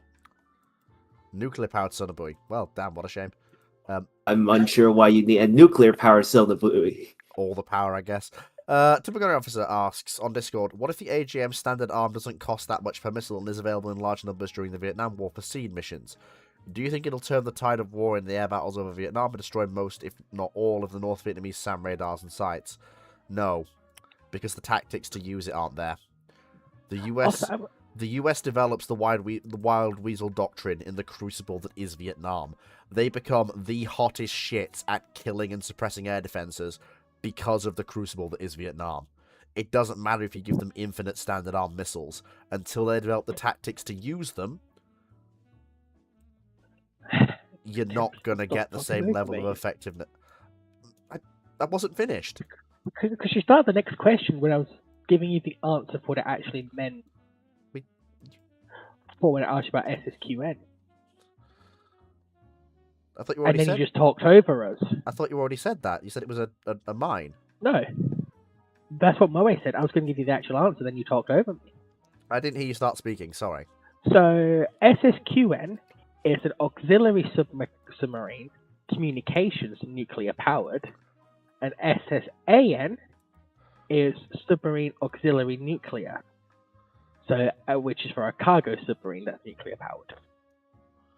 These, despite never being built, were at several times ordered. And if the designation for them exists.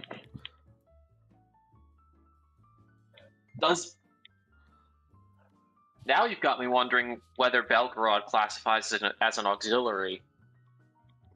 Yeah. So to make a point, there would technically be one SSQN then. Yeah. And so just because it's in that prefix doesn't mean it's going to direct translation into full words. Because fun fact, SSV is also a designation. Okay, yes, I all very interesting, I'm sure, but we are diverting a Now little you bit. can go to the next question. Men. Anyway. But yeah, so it doesn't, like I said, it doesn't matter if you give them unlimited standard arm. Until they develop the tactics that are going to make it viable to actually do proper seed missions, they're going to be as effective as they were historically. And also, politely, this is assuming gross incompetence on the part of the Vietnamese air defense officers, when the reason the US had to fucking get good is because their opponents were also fucking competent in the Vietnam War. So, no, you're just going to have the historical Vietnam War. Doesn't matter how many standard arm missiles you have.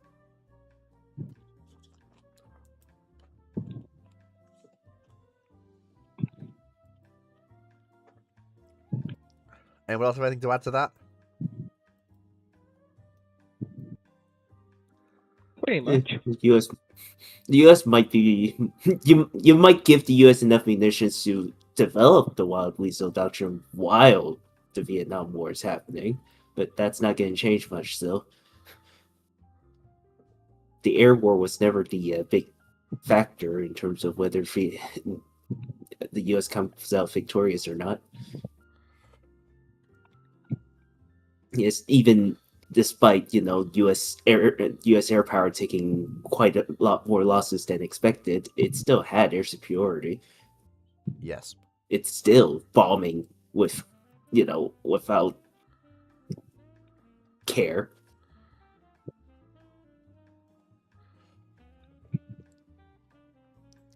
So air power was never an issue. For Dragon and Foxo, regarding the events of a Rose on the High Tower, which revealed that QE was considering the idea of a Governors General, wouldn't that just be Dragons continuing have to what the dip, so- British... I'm Tia, just for a sec, but I'll grab that pencil before I have to go. Yeah, wouldn't that just be continuing what the British were already doing? Kind of, I guess. Oh, the AL questions. Yeah. A little bit, but I'm not sure. They might have just got the wording wrong. Could also be a translation error. These do keep occurring. but potentially yes. But I said I'm going to have to disappear for a bit, so there might be a bunch of questions that need to be paused. For now. I'll be back.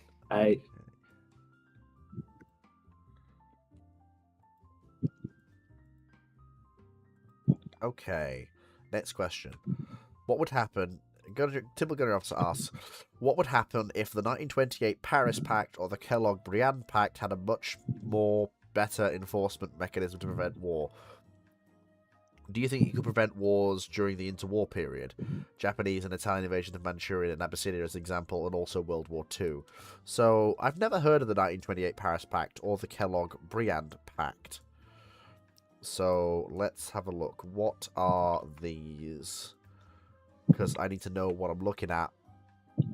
It is the Kellogg-Briand. They're both the same thing. Okay, not to use... Okay, yeah, so, yeah, no, this whole thing is, this whole thing is literally, it's a sheet of paper in which people super promise not to declare war on people. No, the more accurate term is they outlawed war. Yeah, exactly, which is a bunch of nations saying they super promise not to do war.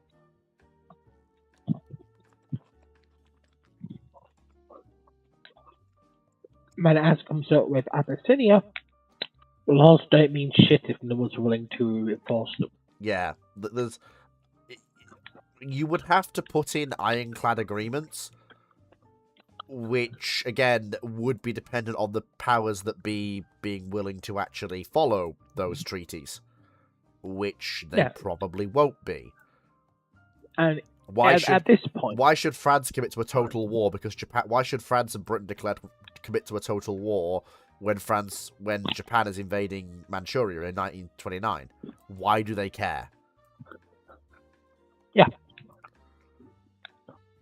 To be fair, you could technically pose that question as why did France and Britain have to care when Germany went to Poland? Because that was a direct threat to their interests. Germany was getting stronger and it was going to come for them.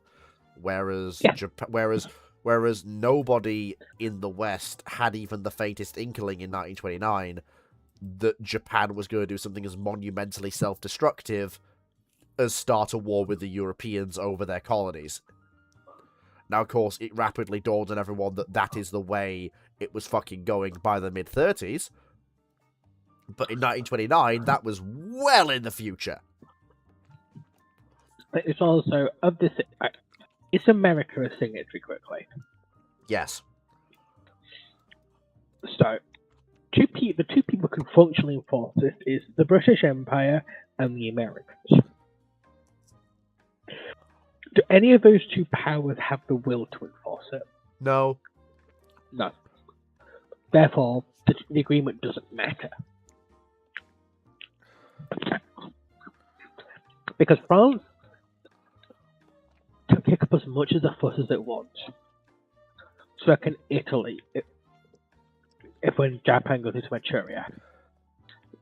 They don't have the navy or the logistics capacity to actually throw down with Japan. So they can't enforce it. And if they, for some daft reason, are like, honor demands we declare war to enforce it, Japan just goes, okay, I'm taking fucking East Africa and Indochina then. What the fuck you gonna do? Yeah.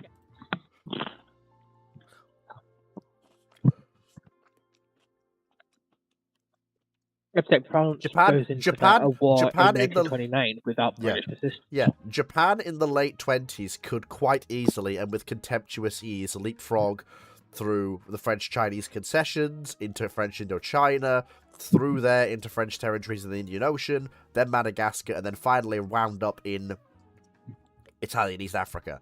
They have the logistics, they have the fleet chain. If they wanted to, they would, but you'd likely see them take French territory in China, basically go, are we fucking cool? And then if the French don't back down, just keep going. Indochina probably, but it's a very, very big distance to go from Indochina and the Pacific all the way down to the Bourbon Islands. and Madagascar. Ah. And unless the British are basing them out of India, then the French can fight them in Madagascar.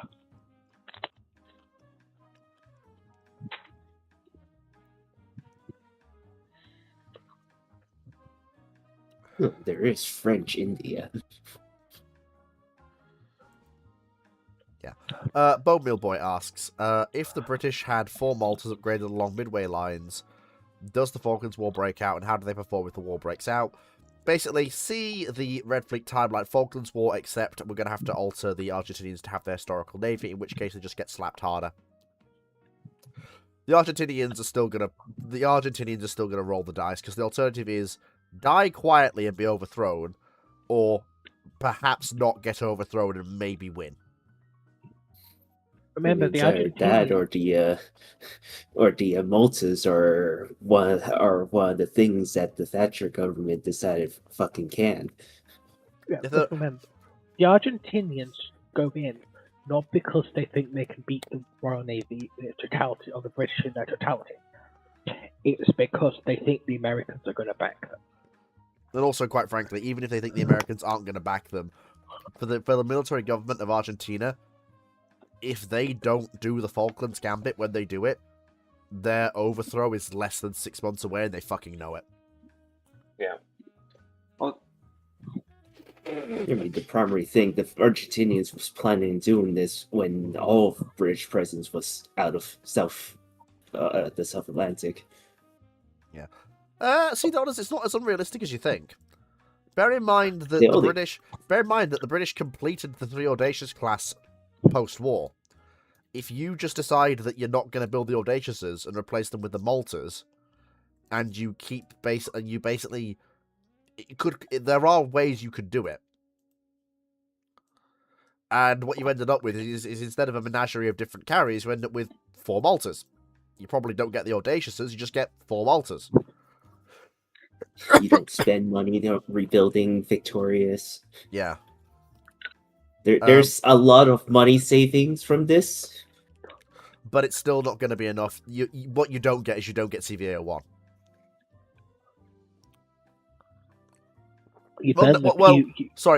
Tell a lie. You do get CVA-01, but you don't get it built. But the reasons are different. They go, we've got 4 carriers. We're fine. Will be the government white paper that will be issued. Yeah, and they're also looking at the depends. overhead of the 4 Maltas and going, we can't actually afford to build anything. Yeah, and here's the thing. Because all the excess military capacity we've got is going to maintaining the Maltas, not trying to build anything new. Yeah, here's the thing. So by building the Maltas, a good chance you made a fucked over Royal Navy. Not really.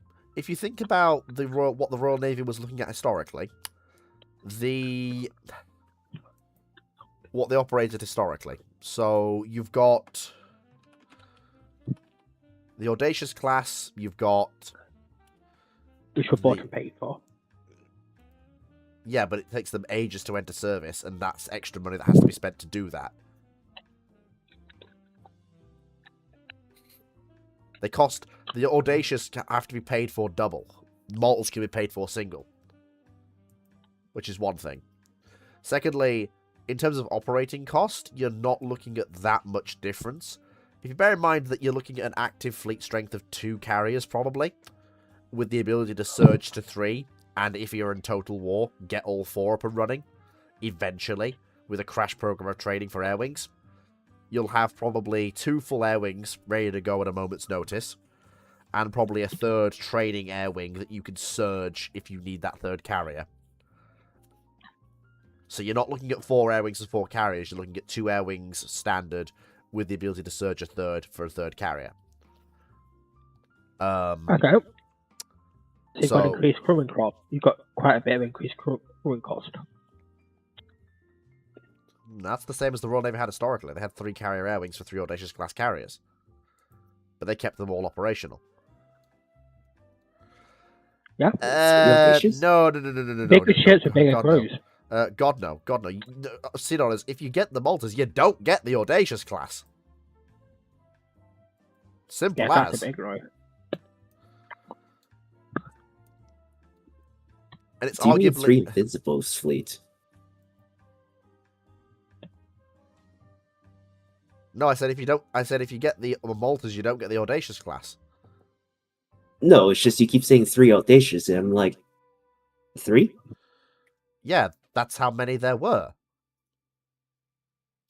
There were 2. No, there were 3. Which one's the third one? I'm sure there was a third.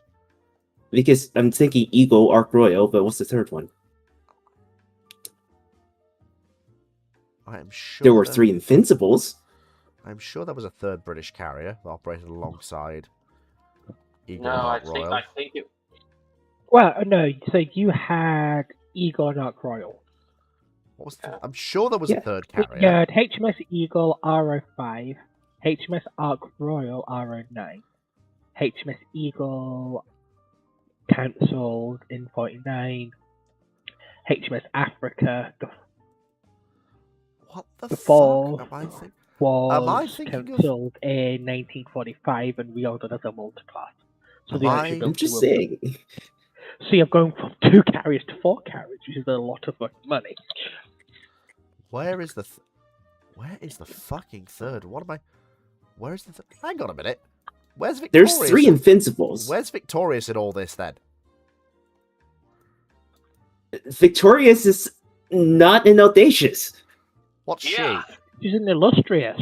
Yeah. What, are you all right, Fleet? she? No, I'm not all right. Apparently, I'm inventing ships that don't exist.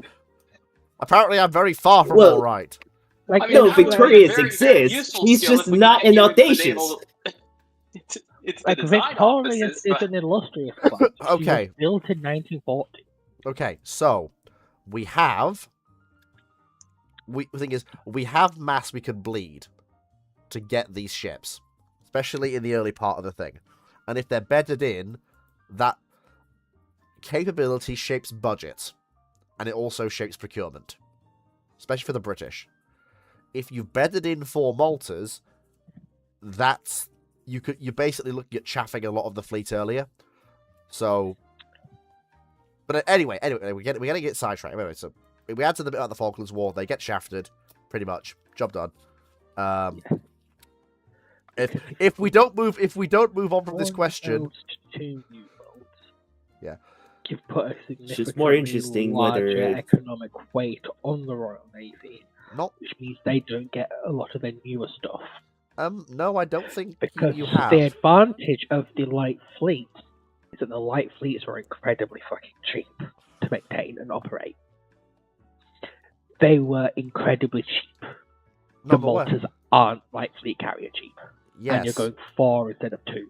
Yeah, but you could get rid of the armored carriers to make room for them earlier. The armoured carriers are dirt cheap because the bought so paid for and you've got a massive stockpile of spares that are wartime spares.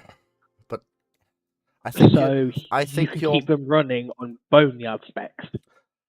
you're You massively can't for the Maltas. I think you are massively overselling the constraints on the RN's budget here and the ability to I shift think I'm- budgetary requirements around. There are plenty of. Anyway, we are getting You- sidetracked though. I and I'm don't not- know. You almost went into the Falklands without carriers. Yeah, Don't forget how brutal Thatcher's cuts were. It is also very possible you walk into the Falklands War with 4 Maltas about to be scrapped. Or at Yeah. least moved into deep reserve.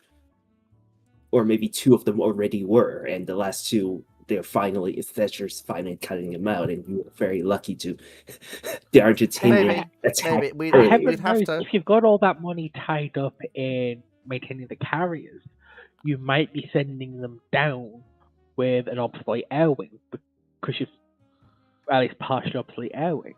So you would be sending Sea Vixens and Buccaneers down to the Falklands War. Maybe.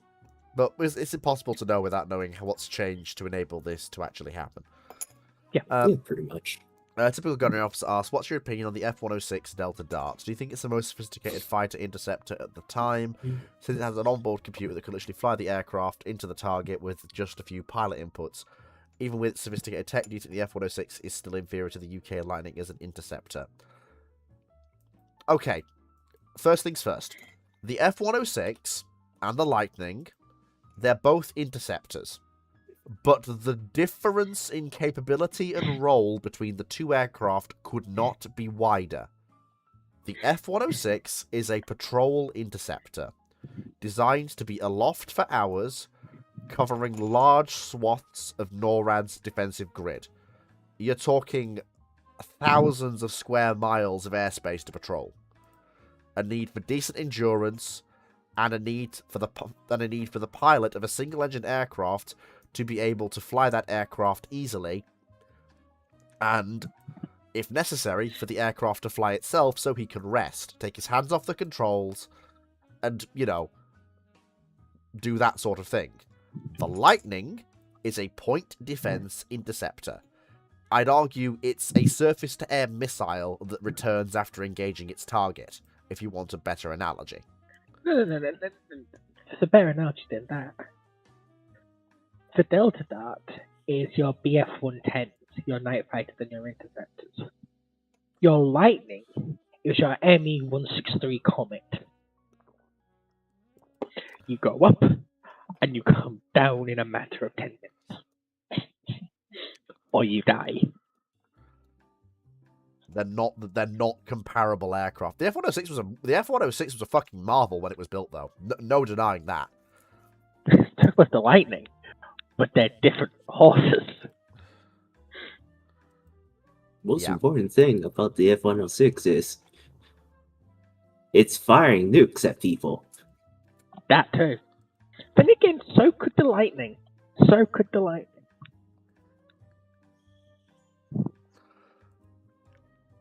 Bo Millboy asks, how would a hypothetical Yavuz refit in the mid-50s look like if Turkey was aligned with the Warsaw Pact rather than NATO? It wouldn't. She's on her way out regardless of what nation's running her.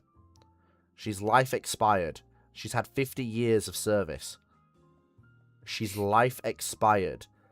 What they might do is they might actually preserve her as part of a foundational sort of communist museum or something. That would be the only thing they would make use of her if they're keeping her at all. But given that Yavuz was something that had gone from Ottoman service through the various stages of the Turkic Republic, she would be seen quite publicly as a clear symbol of the old regime. So if anything, she's more likely to be scrapped than earlier. I mean, yeah. It'll be funny if they just strap a whole bunch of, P-70s on it. There's very little you could do with a whole Yavuz.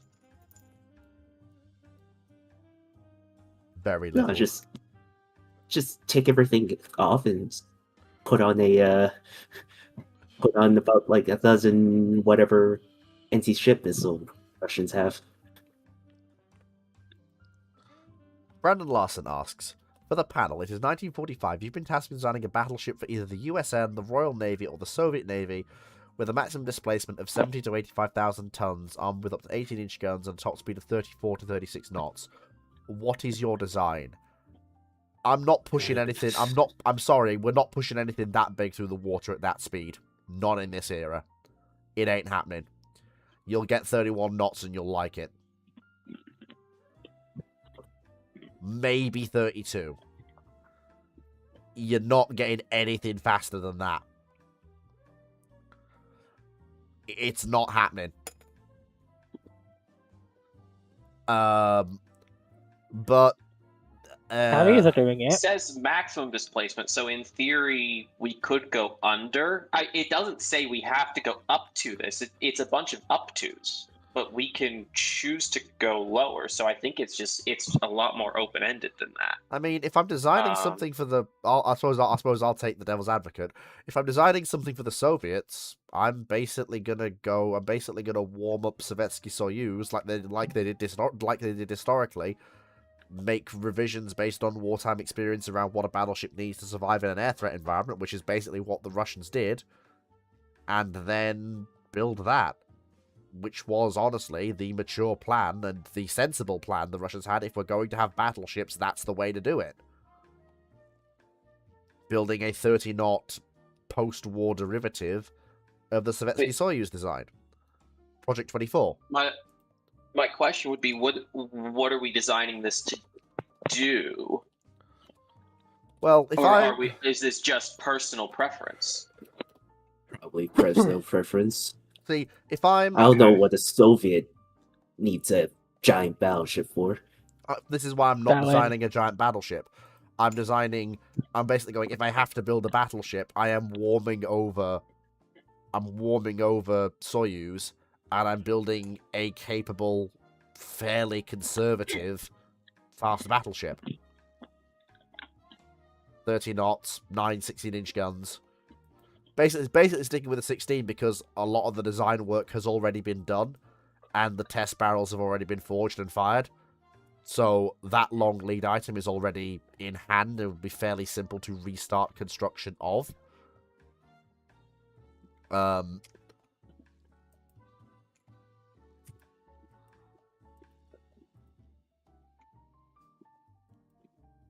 take the Royal Navy then, because US then doesn't need one. I'll take USN. USN's got the Iowas. That are pretty much perfect. And they're working on the Montanas still at this point. Yeah. Well, I wouldn't build the no. Montanas.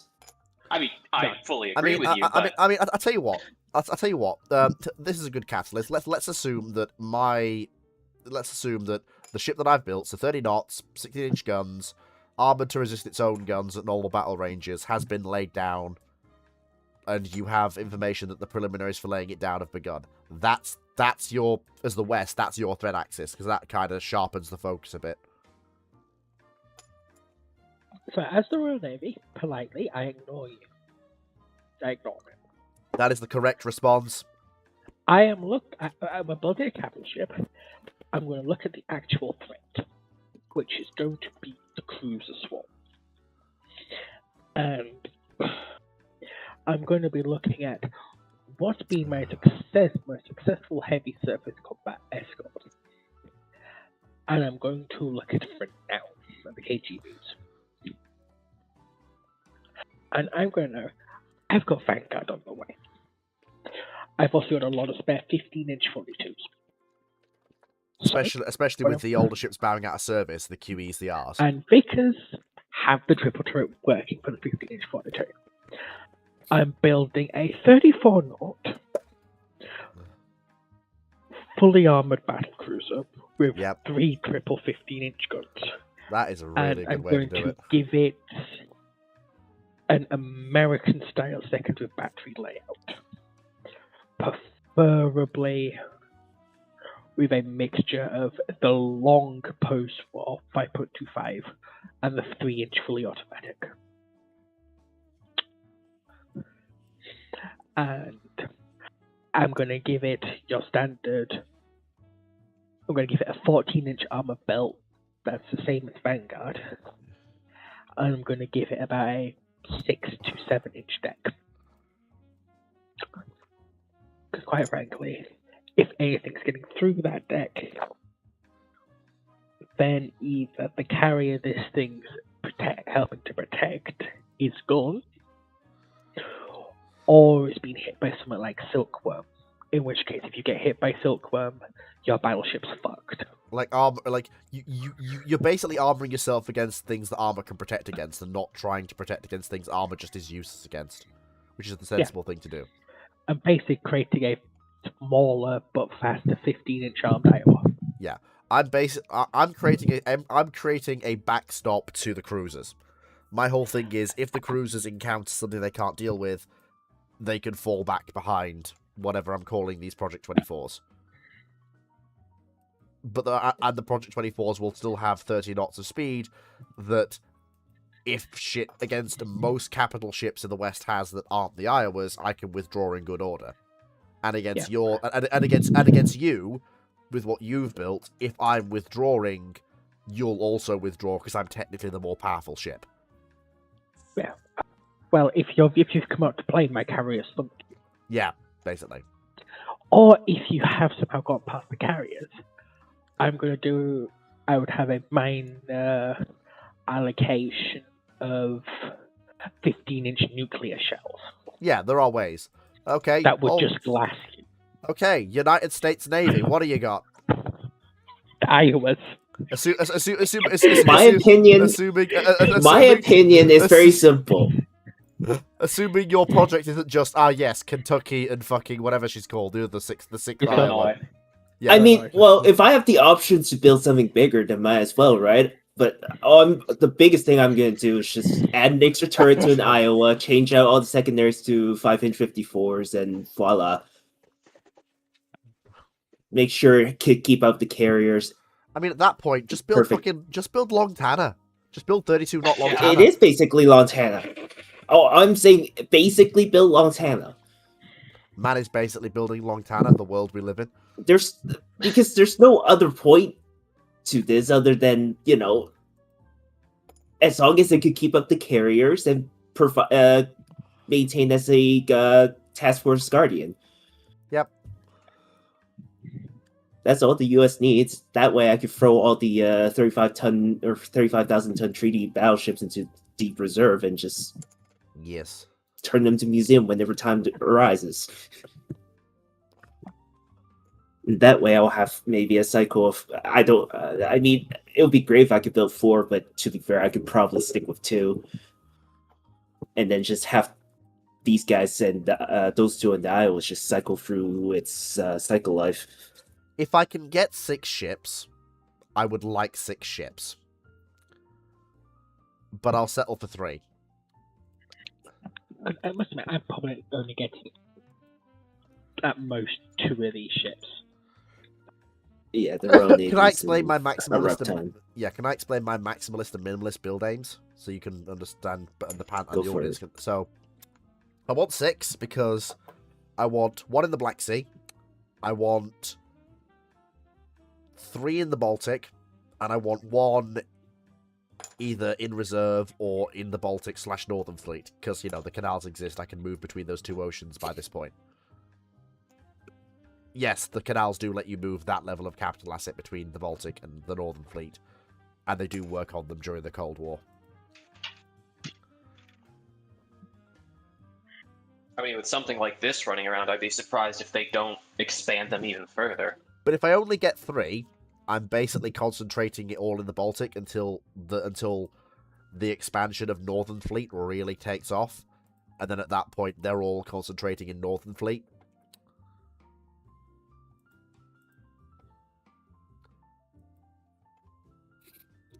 Knight631 asks, for Dragon and Foxo, or this guy's just funny Foxo. Idea. Okay, very quickly before Sorry, we move I did on. have a funny idea. Very quickly before we move on. I could also be funny and build an Iowa-sized Kearsarge. And then when the time comes, I could throw out the turrets and replace them with Talos. Actually, can I amend my design for my battle cruiser? Sure. For my battle cruiser. Sure. Arrange it so the 3-inch have more volume than they need to replace with Terrier and Talos. Terrier, you can probably get away with. Talos. That's a commitment. That's a. I'm removing half the primary battery commitment. Fine. What we'll do is but single arm Terrier you can get. Single arm Terrier. Additional volume for with the American style system. I'll replace those with the Talos. Like what's in a system similar to the converted American missile cruisers. Mm-hmm. Bloody hell. And preferably equip her with nuclear-tipped Talos with a WB-31 warhead. Ah, yes, the fuck you no matter what you are warhead. Excellent. Yeah. I'm semi-interested in the fact that none of you reacted to the fact that I was about to build a Iowa-sized Kearsarge. I mean, there's not It's really not much. the worst idea. There's not really much I can do with that. Okay. So, I mean, In the post-war period for a battleship, a battle carrier makes the most sense that it does in all history. Okay. Knight 6831 asks, for Dragon and Foxer, with the events of Rose on a High Tower revealing a timeline where the Royal Navy took over the world, would it be unrealistic for the Royal Navy to try and get blueprints for the Meseket solar bark? Whatever the fuck that is. Words. Wait until Dragon gets back for this one. Yeah, I'm going to put that under crosses.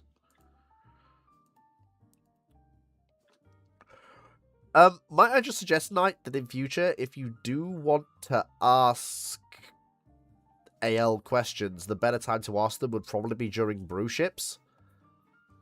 Because that's where Foxo and Dragon are most likely to appear as a twosome. And also Dr. Clark also has some knowledge, so could also help. Whereas if it's ramblings and sometimes Dragon and Foxo aren't here, they can't answer your questions. Just a thought for future. There is passive aggression in the air. It's only because it's only because my schnoz is full of snot, so I sound like I'm bloody being aggressive when in fact my nose is just blocked, so I'm speaking differently than normal. I'm trying to talk normally, but I can't because my schnoz is blocked. This peasant, this outer disciple is weak enough that he's affected by the cold. Prostrate yourself and whip yourself 50 times for this loss of faith for our sect. The rambling sect. Shush. Not liking the way Gunnery Officer's asking his question now.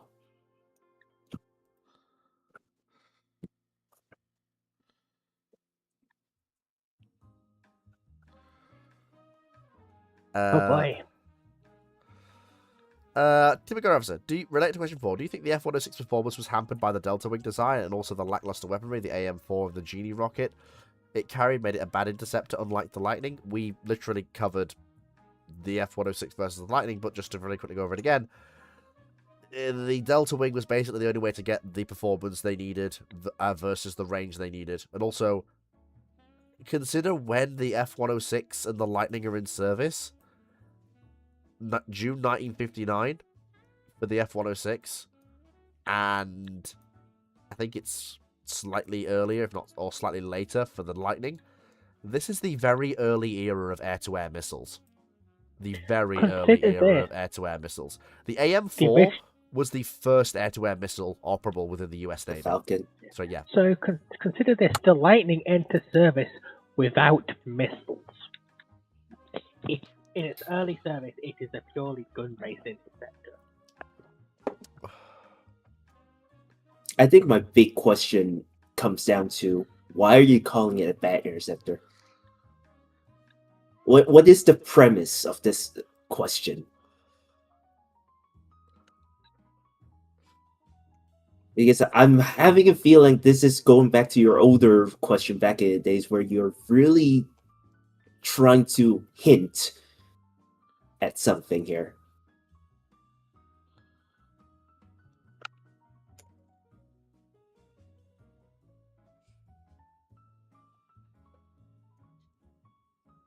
So Knight61 has asked another Azure Lane question, but without Dragon, Foxo doesn't feel comfortable answering, so again, I'm going to put a cross on that one, sadly.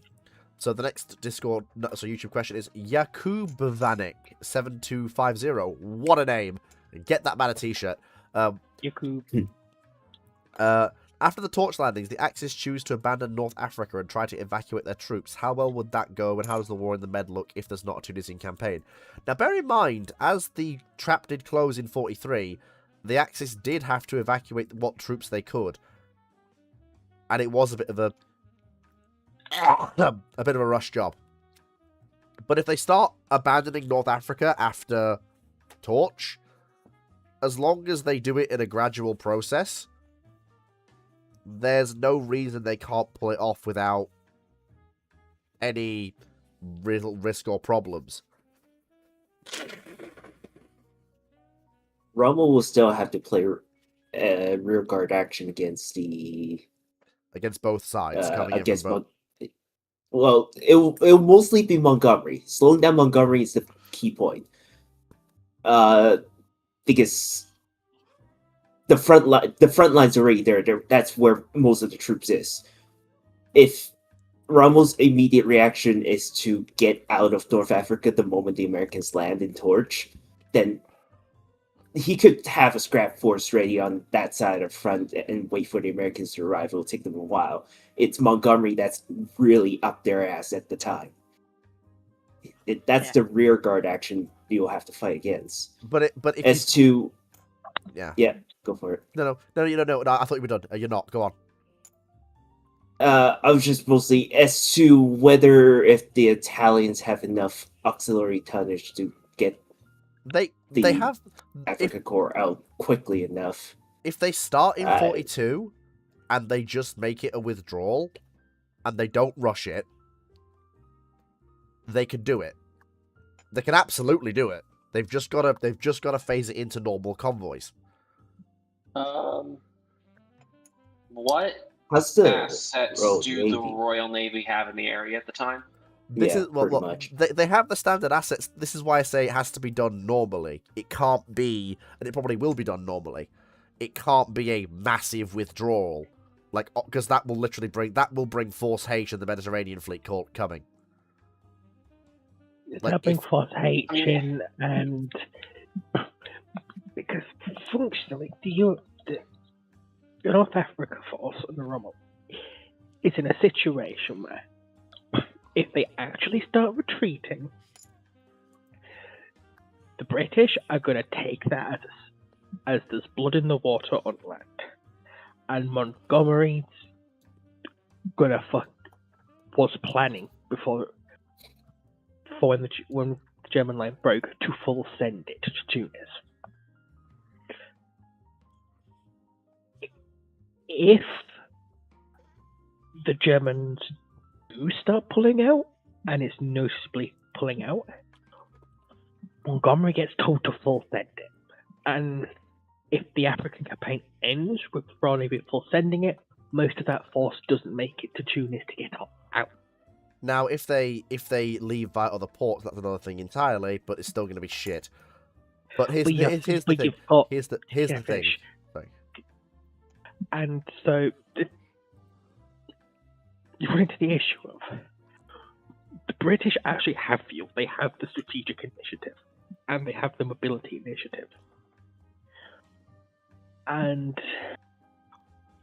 the British fought that entire campaign by pinning the Germans against the coast, encircling, destroying, pinning against the coast, encircling, destroying.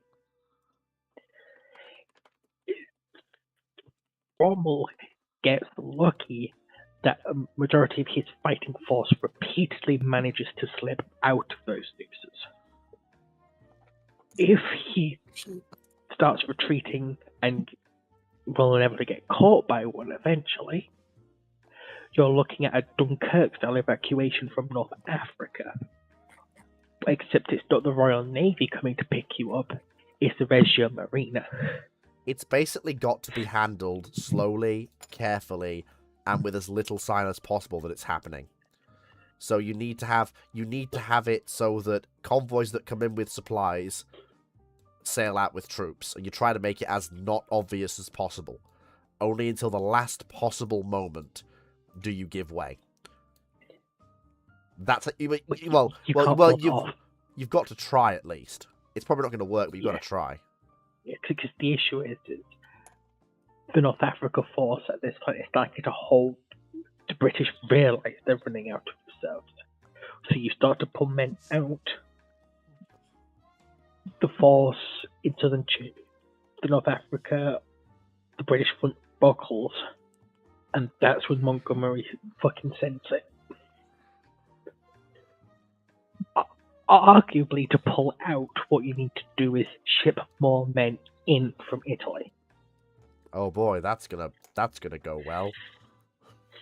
That's gonna go well. Surely, nothing can possibly go wrong with that as an idea. What a brilliant plan! Your front line lacks mass, and especially once you get into Tunisia, northern Tunisia, you've suddenly opened up massively the actual fightable area, and how much land how many men that land and that infrastructure can support. So you need to shovel men in to shovel men out, if that makes sense. If you want the Africa Corps to get out, yes. Unless Although, this to be counts on fair- the Royal Navy taking it out. Yeah. But the big thing is, to be fair, by that stage, there isn't much of an Africa Corps left to dig out, or to get them out.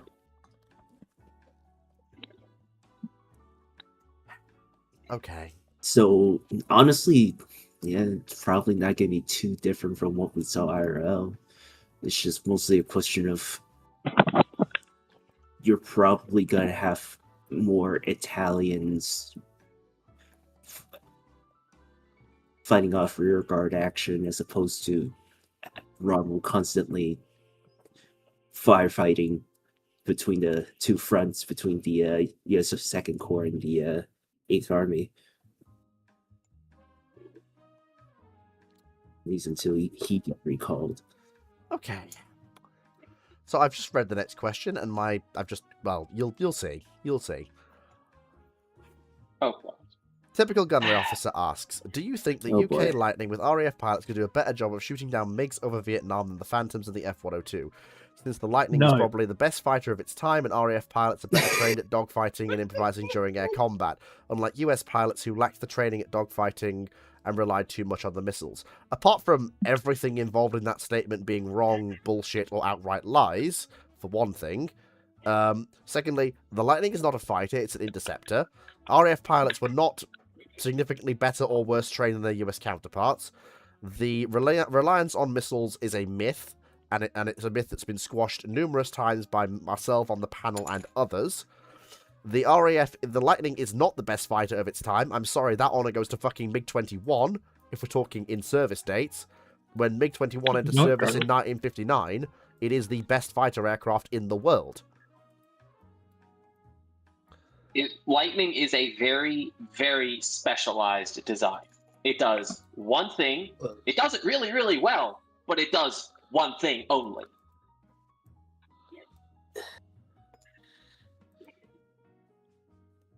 If the Lightning is the aircraft equivalent of crackhead strength, And to be fair, Like, Vietnam era MiG-21s isn't. It's not. They're not the best. They're still not the best fighters. The MiG-21s you're probably thinking of are the ones from the 70s where they actually got a fucking proper engine. Fair enough. yeah, I'd still give best fighter to the Sabres. To the what? Sabres. Fair enough. But, yeah, I'm just gonna... Also, gunnery officer... Either I'm gonna say it or Mo is gonna say it. This is a really bad question.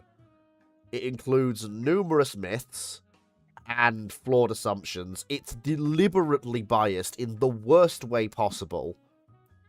And it is very clearly fishing for an answer. Be better.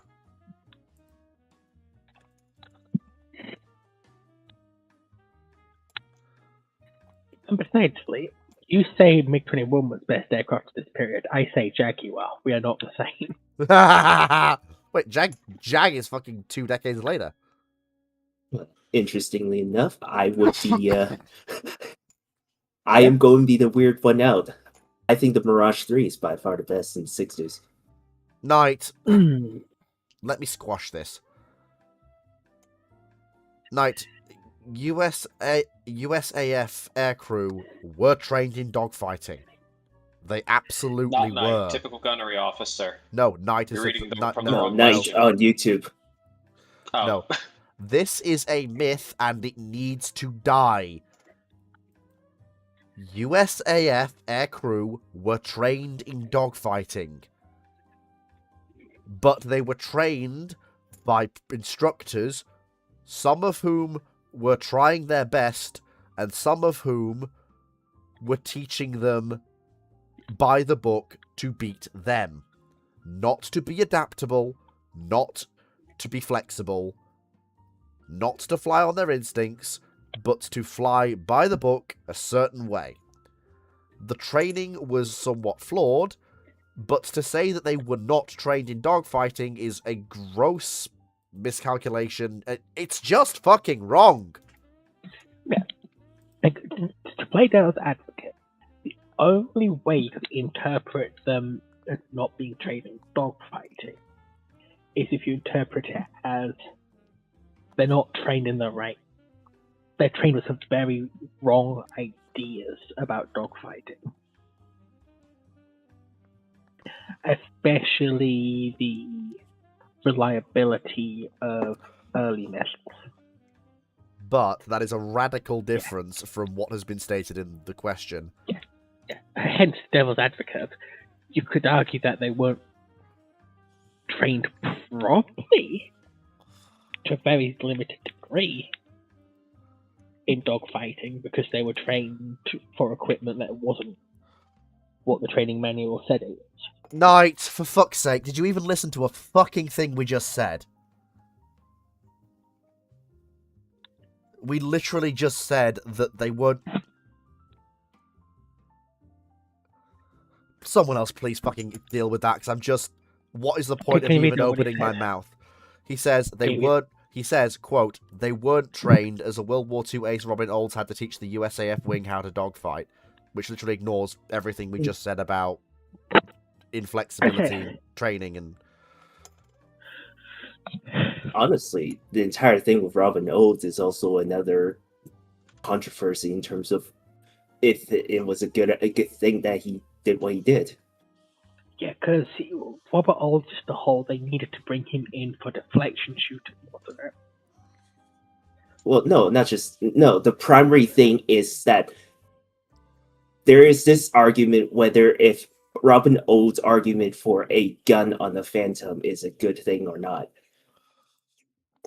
Because in the Robin Olds' entire thing is that you need to put a gun on the Phantom. And there are people that will tell you that's probably objectively a bad idea because that will just make a bunch of people who has no idea how to use a gun on a Phantom go into gun range of a MiG. Or like deliberately dogfight a MiG. That's going to get them killed. Yeah. The proper idea is to teach them how to properly employ the missiles in their correct envelopes. The And US Navy had some it people better. will argue, there are some people that argued the latter, teaching them how to use their missiles properly in a traditional dogfight sense is the better way to go because that's what the Navy did. Yeah, this is why the US And Navy... the Navy's kill rate is infinitely higher than the U.S. Air Force's. And the Navy's who Phantoms never... introduced a gun. Yeah, and the Navy's Phantoms never got an internal gun. They could carry gun pods if they felt they needed them, but the US Navy's Phantoms never got an internal gun. There's an interesting thing that occurred just right at the beginning of Vietnam War. It's called Project Feather Duster. I don't know if anyone knows about this. There's a YouTuber called Nat Pound for Air Ground who did a video on this a while back. But basically, this is when the U.S. Air Force before just around right before, just right at the beginning of Vietnam, decided we probably need to figure out whether if our Air Force is good enough or is set up to deal with this, not pure threat. So they asked a bunch of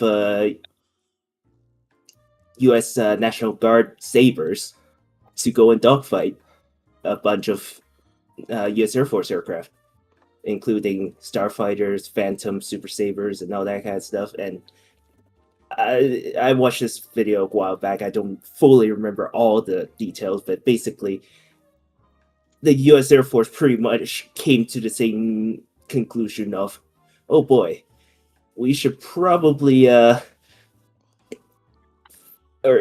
we should probably increase our training in terms of how to deal with small, nimble aircrafts. Because if you ever find Yeah. yourself in that situation, you'd be able to deal with it, but it shouldn't be the way you choose to fight. Like to be fair, that test also kind of made a lot of things very skewed because the most effective aircraft to deal with sabers were starfighters. The sheer fact that the starfighters would do absolutely nothing other than go up Yeah. and then come back down. So, I mean, Knight, I would accept, what you're saying about this being a problem with a conflict from over 50 years ago. That is enough time for myth and misinformation to form. But I would bear in mind the fact that, as a counter to that a lot of the myths that were previously held as gospel have not just been busted in the last 5 to 10 years. They've been aggressively busted, cracked open, and destroyed. It's why I'm surprised that I keep seeing them. And especially the training. I mean, if you were to make the argument about the actual missiles of the period, then it would have been a lot more murky point, where there is some degree of truth to the myths. But the US Air Force trains like a first-rate Air Force. Then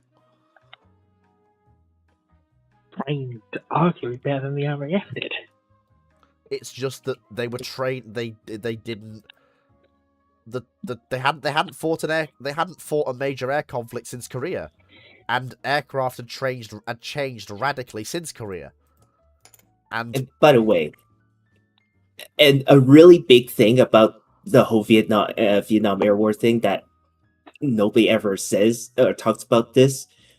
The U.S. Air Force was still shooting more North Vietnamese aircraft down than they were receiving losses. Yeah. Victory for the U.S. Air Force. The U.S. Air Force had air supremacy over Vietnam. Nobody ever emphasized this. They only emphasize at how much losses the U.S. Air Force take over Vietnam. They really shouldn't be taking that much losses, but to be fair, a good amount of them is also from most of the modern seas coming from anti-air. And the poor old Thud pilots. Poor Thud pilots. Just fundamentally speaking, the air war, the U.S. won. At much higher losses than they expected, but they won. See, okay, gunnery officer, this makes me even more sus about the question, because clearly that certain US weapons had limitations, and that engagement coming down from on high is also constraining them. So, that makes, people see, that's just... I don't know. He used to have... his questions were pretty alright after you rinsed him the first time, but I don't know why this week he just sort of went back. But now you know. Okay, think about your questions. Yeah, move on. You're not asking questions like someone's interested in history. Especially this one, you're asking questions like a journalist. Like a what? Like a journalist. Okay. Like, there's enough lead there to walk a fucking dog. But, yeah. No, it's alright. I think we can move on. Yeah, we're moving on. Yeah. 96831. For Dragon and Foxo, would the Egyptian-themed outfits from Azur Lane's Paradiso of Shackled Light event be a good idea of what British Egyptian ship girls would likely wear? I don't know. I mean, you would probably... even knowing nothing about it, I would guess if they're wearing them, then that would be... yeah, because that's canon, I guess. I don't know. Even though I know nothing. If it takes place in setting... All I'm going to say is they're very saucy outfits. Ha ha ha ha. And they're wrong Egyptian and the wrong period Egyptian. Ah, well, there you are. That's then. expected. That's expected. It's not period correct's never the point. It's all about the saucy part. Yes. Come on. That's how they make money, man. Money. Yeah, but there's no period correct, and then there's looking like it came out of ancient Egypt, where you're talking Oh, about. come on. Where you're talking Come about on, ship girls. Half the friendship girls looks like they were, trying to cosplay someone from the fucking medieval period. Well, that's Akazuki. because France, for the past 800 years, has never fucking left the medieval era. They're a bunch of illiterate peasants who stone donkeys to death for daring to not take their Union Mandate lunch breaks. Okay. Shit on the roots. Paris is an awful Okay, city. Foxer, alright, okay, we get it, you don't like the French, calm down, alright, we get it, alright. Akazuki asks, would it be possible to build an 8-inch cruiser using the turrets from the counties that were lifted from them when they were refitted with more AA, for supply and maintenance ease using a swift shore hull, slightly modified to take the mounts without issue? I don't know, I've never really given it much thought. Don't even know if the hull would be wide enough.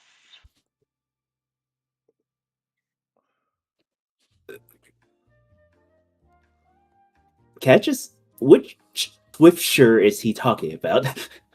Yeah, yeah, probably a good question. Akazuki, we need to know which Swift Shore. You've gotta tell us.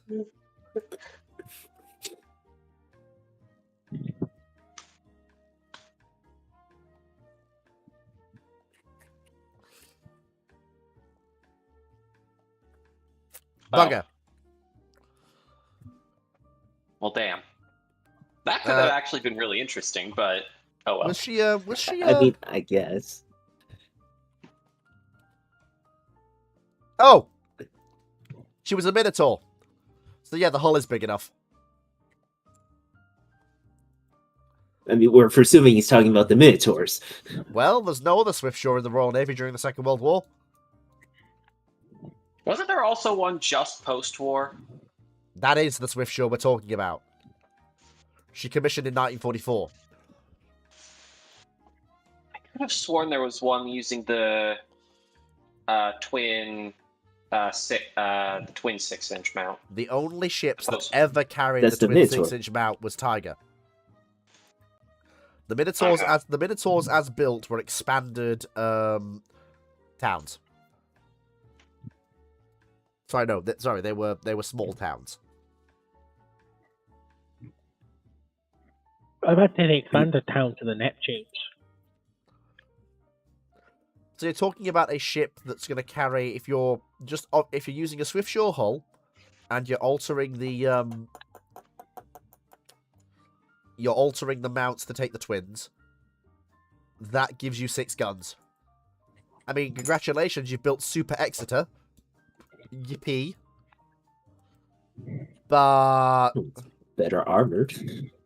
Actually, is it? But you have created a machine gun in ship form. Why do you say that? Talk about the twin turrets for the autoloaders, aren't we? The fully autoloaded ones. No. We're talking about the twin 8s from the counties. Oh, the twins from the counties. They're lifting county turrets. Yeah, they're lifting county turrets onto Minotaur walls. Why? I don't know. Mathematically, the 6-inch twin for the Royal Navy offers... Even not autoloading is better than the 8-inch twin. The Royal Navy did their maths through the ROE.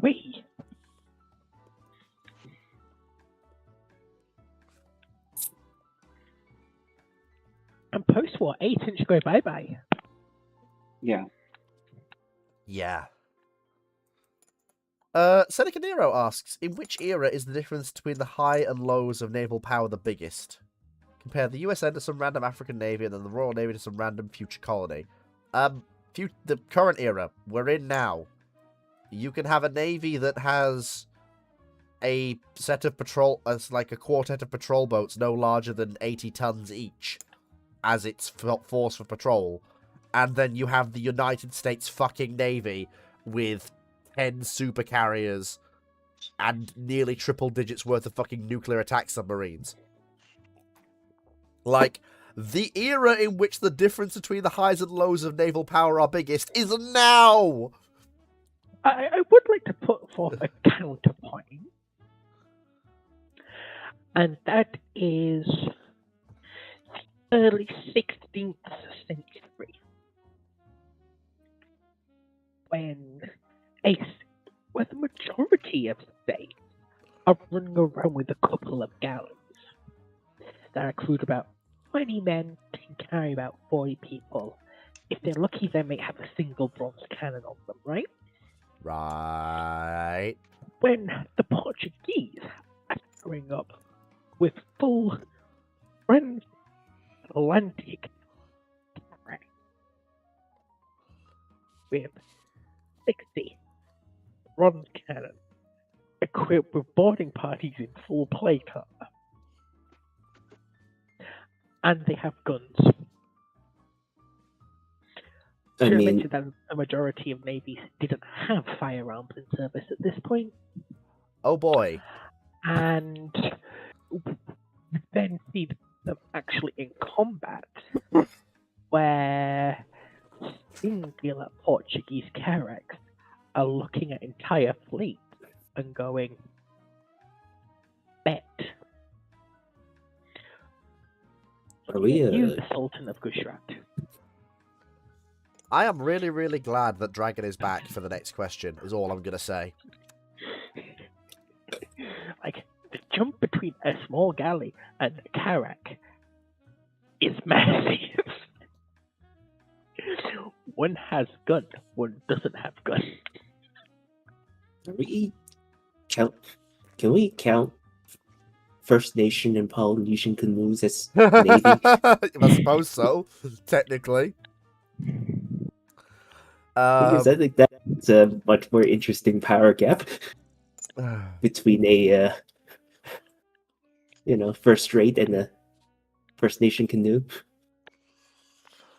Channel Lord Chandel asks, question 1. You're put in charge of a fleet consisting of 1 Intego-class Night Dragon, 4 Phalanx-class and Syndic-class Night Dragons, 2 Forius-class Ground Lions, 14 Avathus-class Ground Lions, 6 Simnos-class Ground Lions, 32 fucking that word! Class Firewolves, 8 flotillas, 16 ships per flotilla of Furororo-class Firewolves, that are tasked with destroying the Vagri from the vicinity of Chiss Ascendancy space. How do you deploy this force, Admiral? P.S. All units come from the Thorn's Revenge mod from Empire at War Forces of Corruption. Their stats, in terms of game balance, can be found in the instant action mode between the Chiss Ascendancy and Empire of the Hands rosters. Dragon, take it away. That's your show. Take it away. You know these ships. I You've died to them. I haven't played it in a while, and besides, I haven't got my Neither have I. I haven't got my mediator plushie with me. Anyway, so Intego is the largest ship the Chiss build as standard. It would be is effectively the flagship. Phalanx and Syndics are both very powerful capital class vessels. Forest has been on while. Vassals, class Ground Lions, almost. So basically, we've got a large escort fleet. I'm sad we don't actually have any what's called chaff class. Those would have been excellent, but we can make do.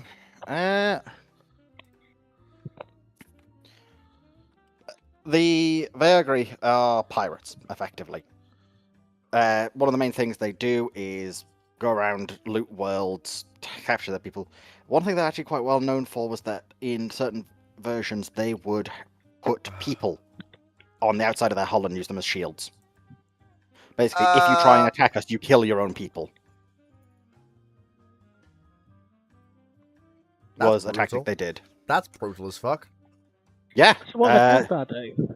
Just Eldar. It's a pure Chiss Ascendancy fleet. Yeah, but still. Also, I want to say the Chaffs were Ascendancy off the top of my head, but fair. It's been a bit, but I need to throw there's also- mediators at a problem. It's the only way to solve a problem. also why I'm guessing there's none of the kind of gross. I think they were. Is it yeah. Yeah, no, that was just effectively a chiss called Dreadnought. Heavy cruisers, that is, not the actual big ones. Basically, yeah. So the whole thing would be defeat in detail. It's the only way. With this fleet, we actually they have Aggressive quite a sweeps? large fleet. Aggressive sweeps? It's what you're going to have to do. I don't recall if any of these have interdiction capabilities off the top of my head. The Chiss have interdiction It's mines, been don't on- they? Yes, but also after looting one from, I believe, the Vagary, they figured out how to actually make a normal interdictor as well.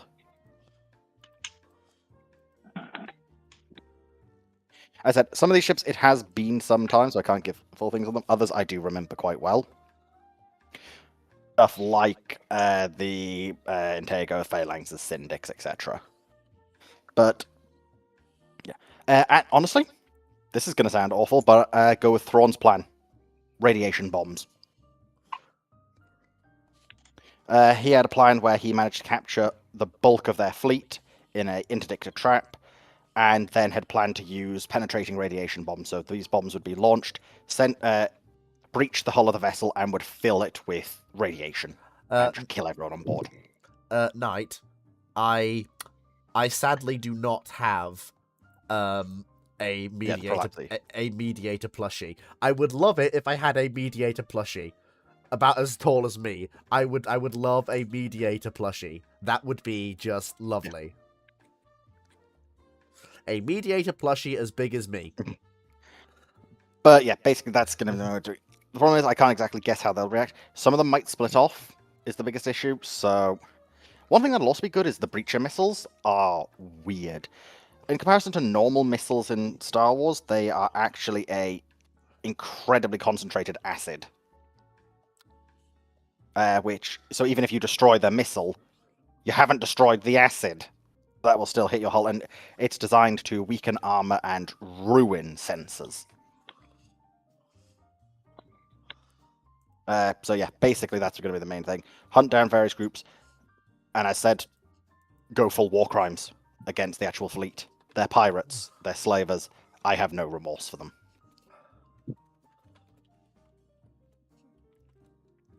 People captured. Chandler Lord Chandler. It's better to kill them than let them stay slaves. Yeah, Chandler Lord Chandler. A host plushie wouldn't be as cuddleable as a mediator plushie would be. Also, depending on who they capture, then if they do capture them, then Fox, that's when you deploy the full fleet to go. This group dies. Though, if they have attacked the Chiss, that's not the fleet I'm having. Because the Chiss have the whole thing of they will never first strike someone else. So I'm assuming that basically we're basically doing the cleanup effort after Thrawn's first attack. Yeah. So that if they actually do attack a Chiss world and take Chiss prisoners, oh boy, have fun. The entire ascendancy is coming for you. Yeah, have fun dying, bozo. Also, Fleet. Yes. So you admit that Hosh has too many spiky bits on her? No, I didn't say that. A plushie of the size I'm talking would be impractical. See, Mediator is mostly flat. If you make a plushie the size of a person, it's movable. It goes through doors. Hosh plushie the size of a person does not go through doors. Because of all the spiky bits. Yes, technically, because of all the spiky bits. If we want to be technical, yes. Anyway, Knight6831 asks, as the Type 45 destroyers are going to be run into the ground by the time they come up for replacement, how can they be kept in service? Because they're not being run into the ground. I mean, look at the current status of the Type 45s. A lot of them are down for refit and repair. That's mostly down due to PIP project. The Royal Navy is... But even so, the Royal Navy But is not. the other question is, how much money are you putting into maintenance? Because if you put the money into the maintenance, Like, there, the I mean, Royal you can do stuff like LifeX. the Royal Navy has a repair and refit schedule for the Type 45s that rotates them through active service. Yeah. Until I mean, possibly also- until possibly even long after their replacement. Well, theoretically, it can last until after their replacements come into service, significantly later than, given the way in which What's they're currently that? doing it. If the Type 83's build is scheduled, they should be in service no later than Also, 2040, a if they're big very part of delayed. it is a big part of the current issues is 23 was rather lightly built compared to what it probably should have been. What's 23 got to do with anything? I think that's where the question is coming from, because the 23s have been running to the ground and they are having trouble keeping them going. But a big part of that is because the hulls were very lightly built. The 23s 45 was not. The 23s So- have had the service life they were built for. This is why I don't understand people going, oh, we're losing our frigates, Type 23s are bowing out, woe is us. I'm like, they have had the service lives, and then some, they were built to Yeah. have. People their people don't replacements- understand. And their People re- don't understand what it means to run something into the ground. Yeah, their replacements are in the pipeline. And by decommissioning 23, when we are commissioning them, the basic preliminaries of training on these new hulls can begin. So that when they commission, they can be worked up, with crews to work them up. Bear in mind, the first Type 26 is not far from her commissioning date. no, where I was going with that though is 45 was not built as lightly as 23 was, so there is probably a fair amount more life in that hull design than you might expect. The first one came out, what, 2003 or something like that? There's still plenty of life in them. I mean, I mean, Type 45. So bear in mind, they are finishing and working back up into service, Daring herself after her massive rebuild. She should be working back up. I think she's supposed to be back in service by the middle to the end of this year. And they've learned, they've learned a lot of lessons from her rebuild and the upkeep they've done to her. I think it was a different one that went first. None of the other ships have had any of the same problems that Daring has had. We've got three in active service, and we've got 3 in either reserve or undergoing refits. That is enough to give basic capability without overrunning the fleet, given that their duties are primarily now working with the carrier strike group when it sorties. That's their job, primarily now. And it needs a minimum of 1, ideally 2, with the carrier when it sorties. And 3 ships is just enough for that basic capability, plus 1 in spare. Ideally, we should have had more, but, well, that's where we are. They are being worked fairly hard, but they're built for it. We technically have more than we need for the roles we currently use them for. So I understand what you're saying, Knight. Believe me, I get it. Like, we don't have enough destroyers for what we would really want, but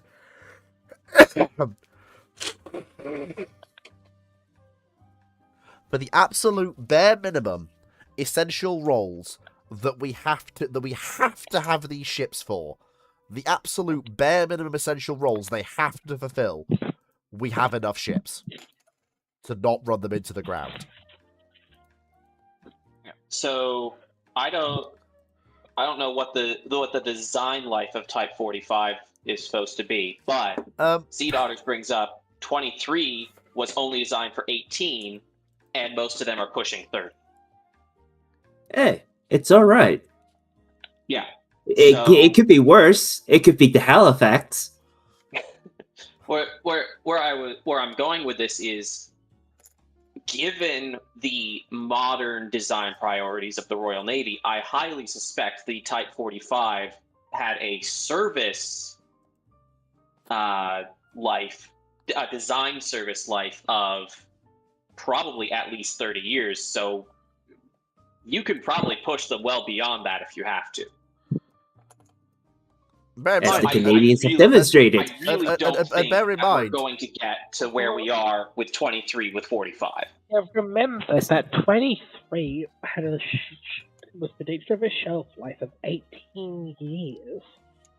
Not because that was how long the ship was designed to be able to stick around for. It was assumed it would be obsolete in 18 years, and because of that, would have to be replaced in 18 years. now bear in mind, what's the word? Come on, Fleet, engage brain. You can make ships that are designed for. I know I'm pot calling the kettle black. Yeah, I know, Scoot, that our frigates are overdue, and they are, but they are now all, like, a lot of the frigates are in the pipeline now. They are coming, and it's time for 23 to go. And also, in regards to what Gunnery Officer said, which is better than having no frigates at all like the US, to be perfectly blunt with you, up until the re-emergence of Russia and China as peer or semi-peer naval threats, in particular China, the US didn't need guided missile frigates. Especially not ones of the capability like Constellation was supposed to represent. Because you could throw Burke at a problem. And that was fine. You can still throw back that problem. But the whole reason they want the frigates is they basically want smaller, cheaper ships to throw at a problem, and also, quite frankly, they also want missile salvo boats. They want ships that don't have Aegis to pack full of Tomahawk and go, hey, China, shit ass, and just volley, like, 80 Tomahawk at once. Look, it's all right. The Type 23s is in its prime. It's nothing. If the Canadians could stretch their Halifaxes all the way out to 2045, the Type 23s are very, very healthy at the moment. Scoot, that Yeah, is because see it. that ship was a victim of peace dividend. Yeah, Because as Scoot, I you're- see it, the Type 23s are a lot like MILFs. Yes, they're in the 40s, but they've still got some game left.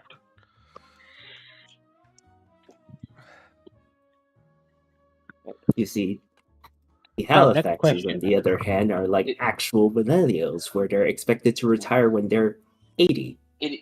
It is absolutely possible to design a ship for. How we go next I mean, question? how long are the QEs designed for? They're designed for a 50-year life, aren't they? 45. Yeah. Yeah, but they're big things, so that's expected. They can be stretched if necessary. Yeah. Anyway. My point is, though, that Anyway, I highly correct doubt 45 is going to run next into question. end of life. All right.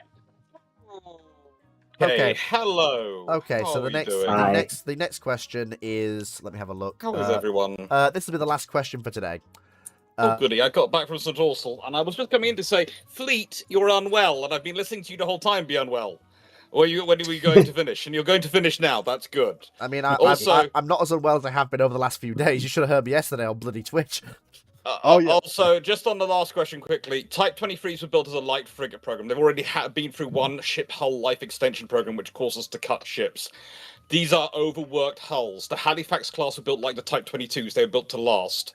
Unfortunately, the British government decided to cut the ships which they had in smaller numbers, not the ships which had the most hull life left in them, because the idea was they were going to replace the Type 23 soon, so it didn't matter that you were cutting the ones which had a longer hull life. Yeah, hey ho. The swings and arrows of Life outrageous happens. fortune of the peace dividend. Anyway, typical gunnery officer asks, what is your opinion on the US ground-based interceptor missile? Do you think Aster 30 Block 2 is a better anti-ballistic missile system? Well, first of all, No. we don't know what Aster 30 Block 2's capabilities are, nor do we have unclassified clear details on what the US ground-based interceptor missile is capable of. We have released statistics and speculation, but just looking at the bloody picture of the damn thing, I'm sorry, but, that's an awful lot of a bigger boy than Aster 30 is. I'm not gonna lie. That's a big boy. That's a chunk. They're completely different systems. If you're comparing the Aster to the standard missile, then SM6, you have a reason to create it. But ground-based interceptor is a completely different system. There is no European equivalent of GBI. In fact, there's been no funding for those sort of things, which does. It's the only system of its kind, I think. It's the only active system of its kind anywhere in the world, isn't it? Israel. Not. I think they have. I thought they had a. Oh, yeah, they do have a rough equivalent, don't they? Yeah. And Russia and China would claim some of their larger ones are, but no. Just no. say about S300 being able to do it, but Yeah. It's not. It's not the same bracket as this thing. Look at the size of the fucking missile.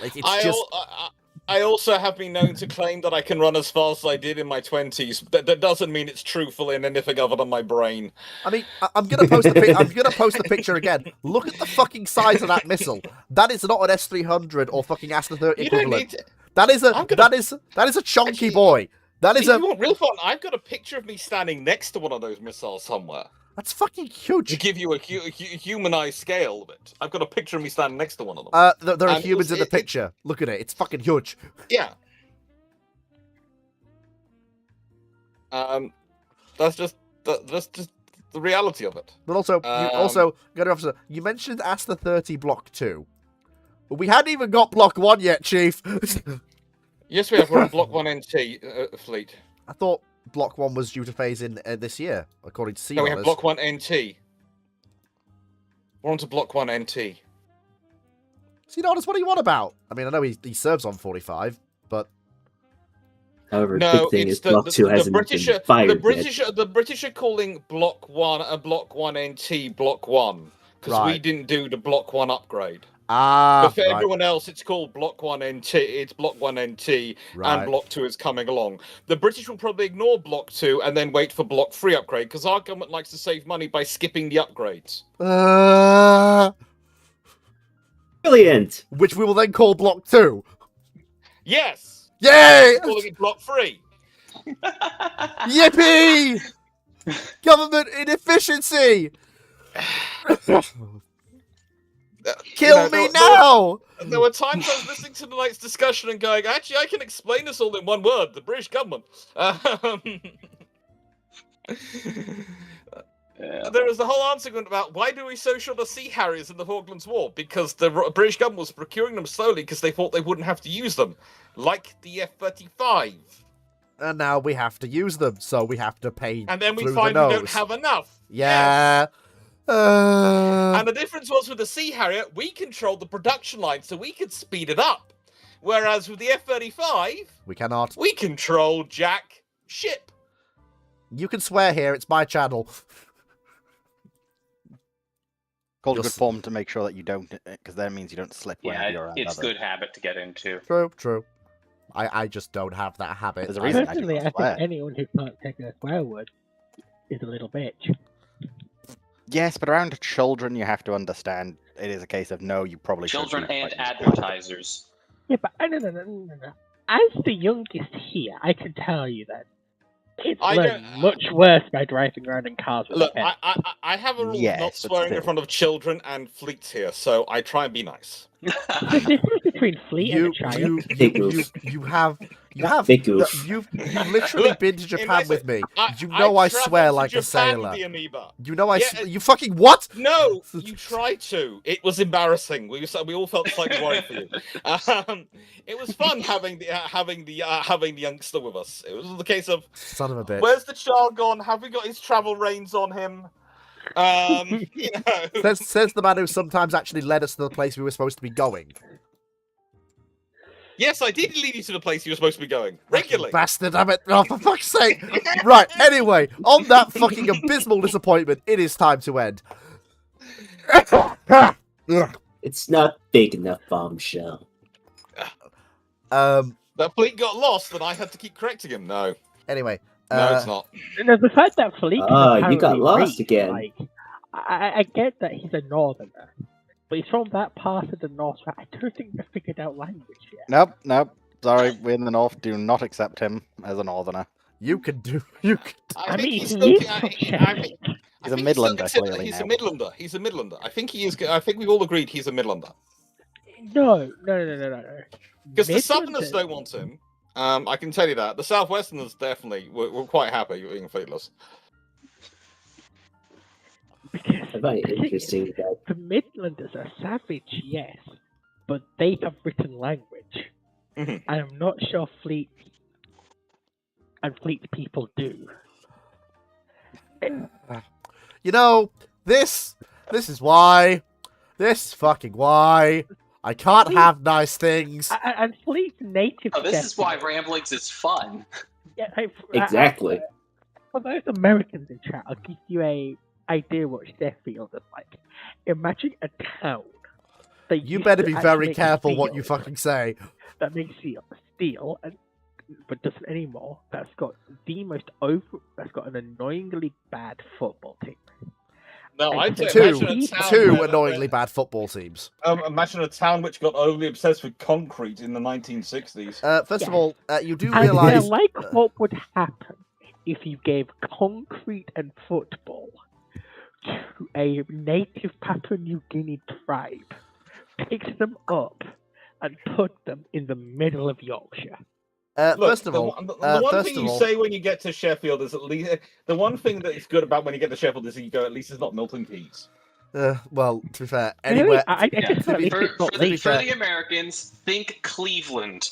to be Milton Keynes is full of lovely people I who will live in start- the most Do not- boring place in the country for some reason, first of all, and I have never understood why. yeah, first of all, Sheffield produces as much steel now as it did in the 1980s. That's something everyone fucking forgets. Secondly, Somewhere between fuck and all.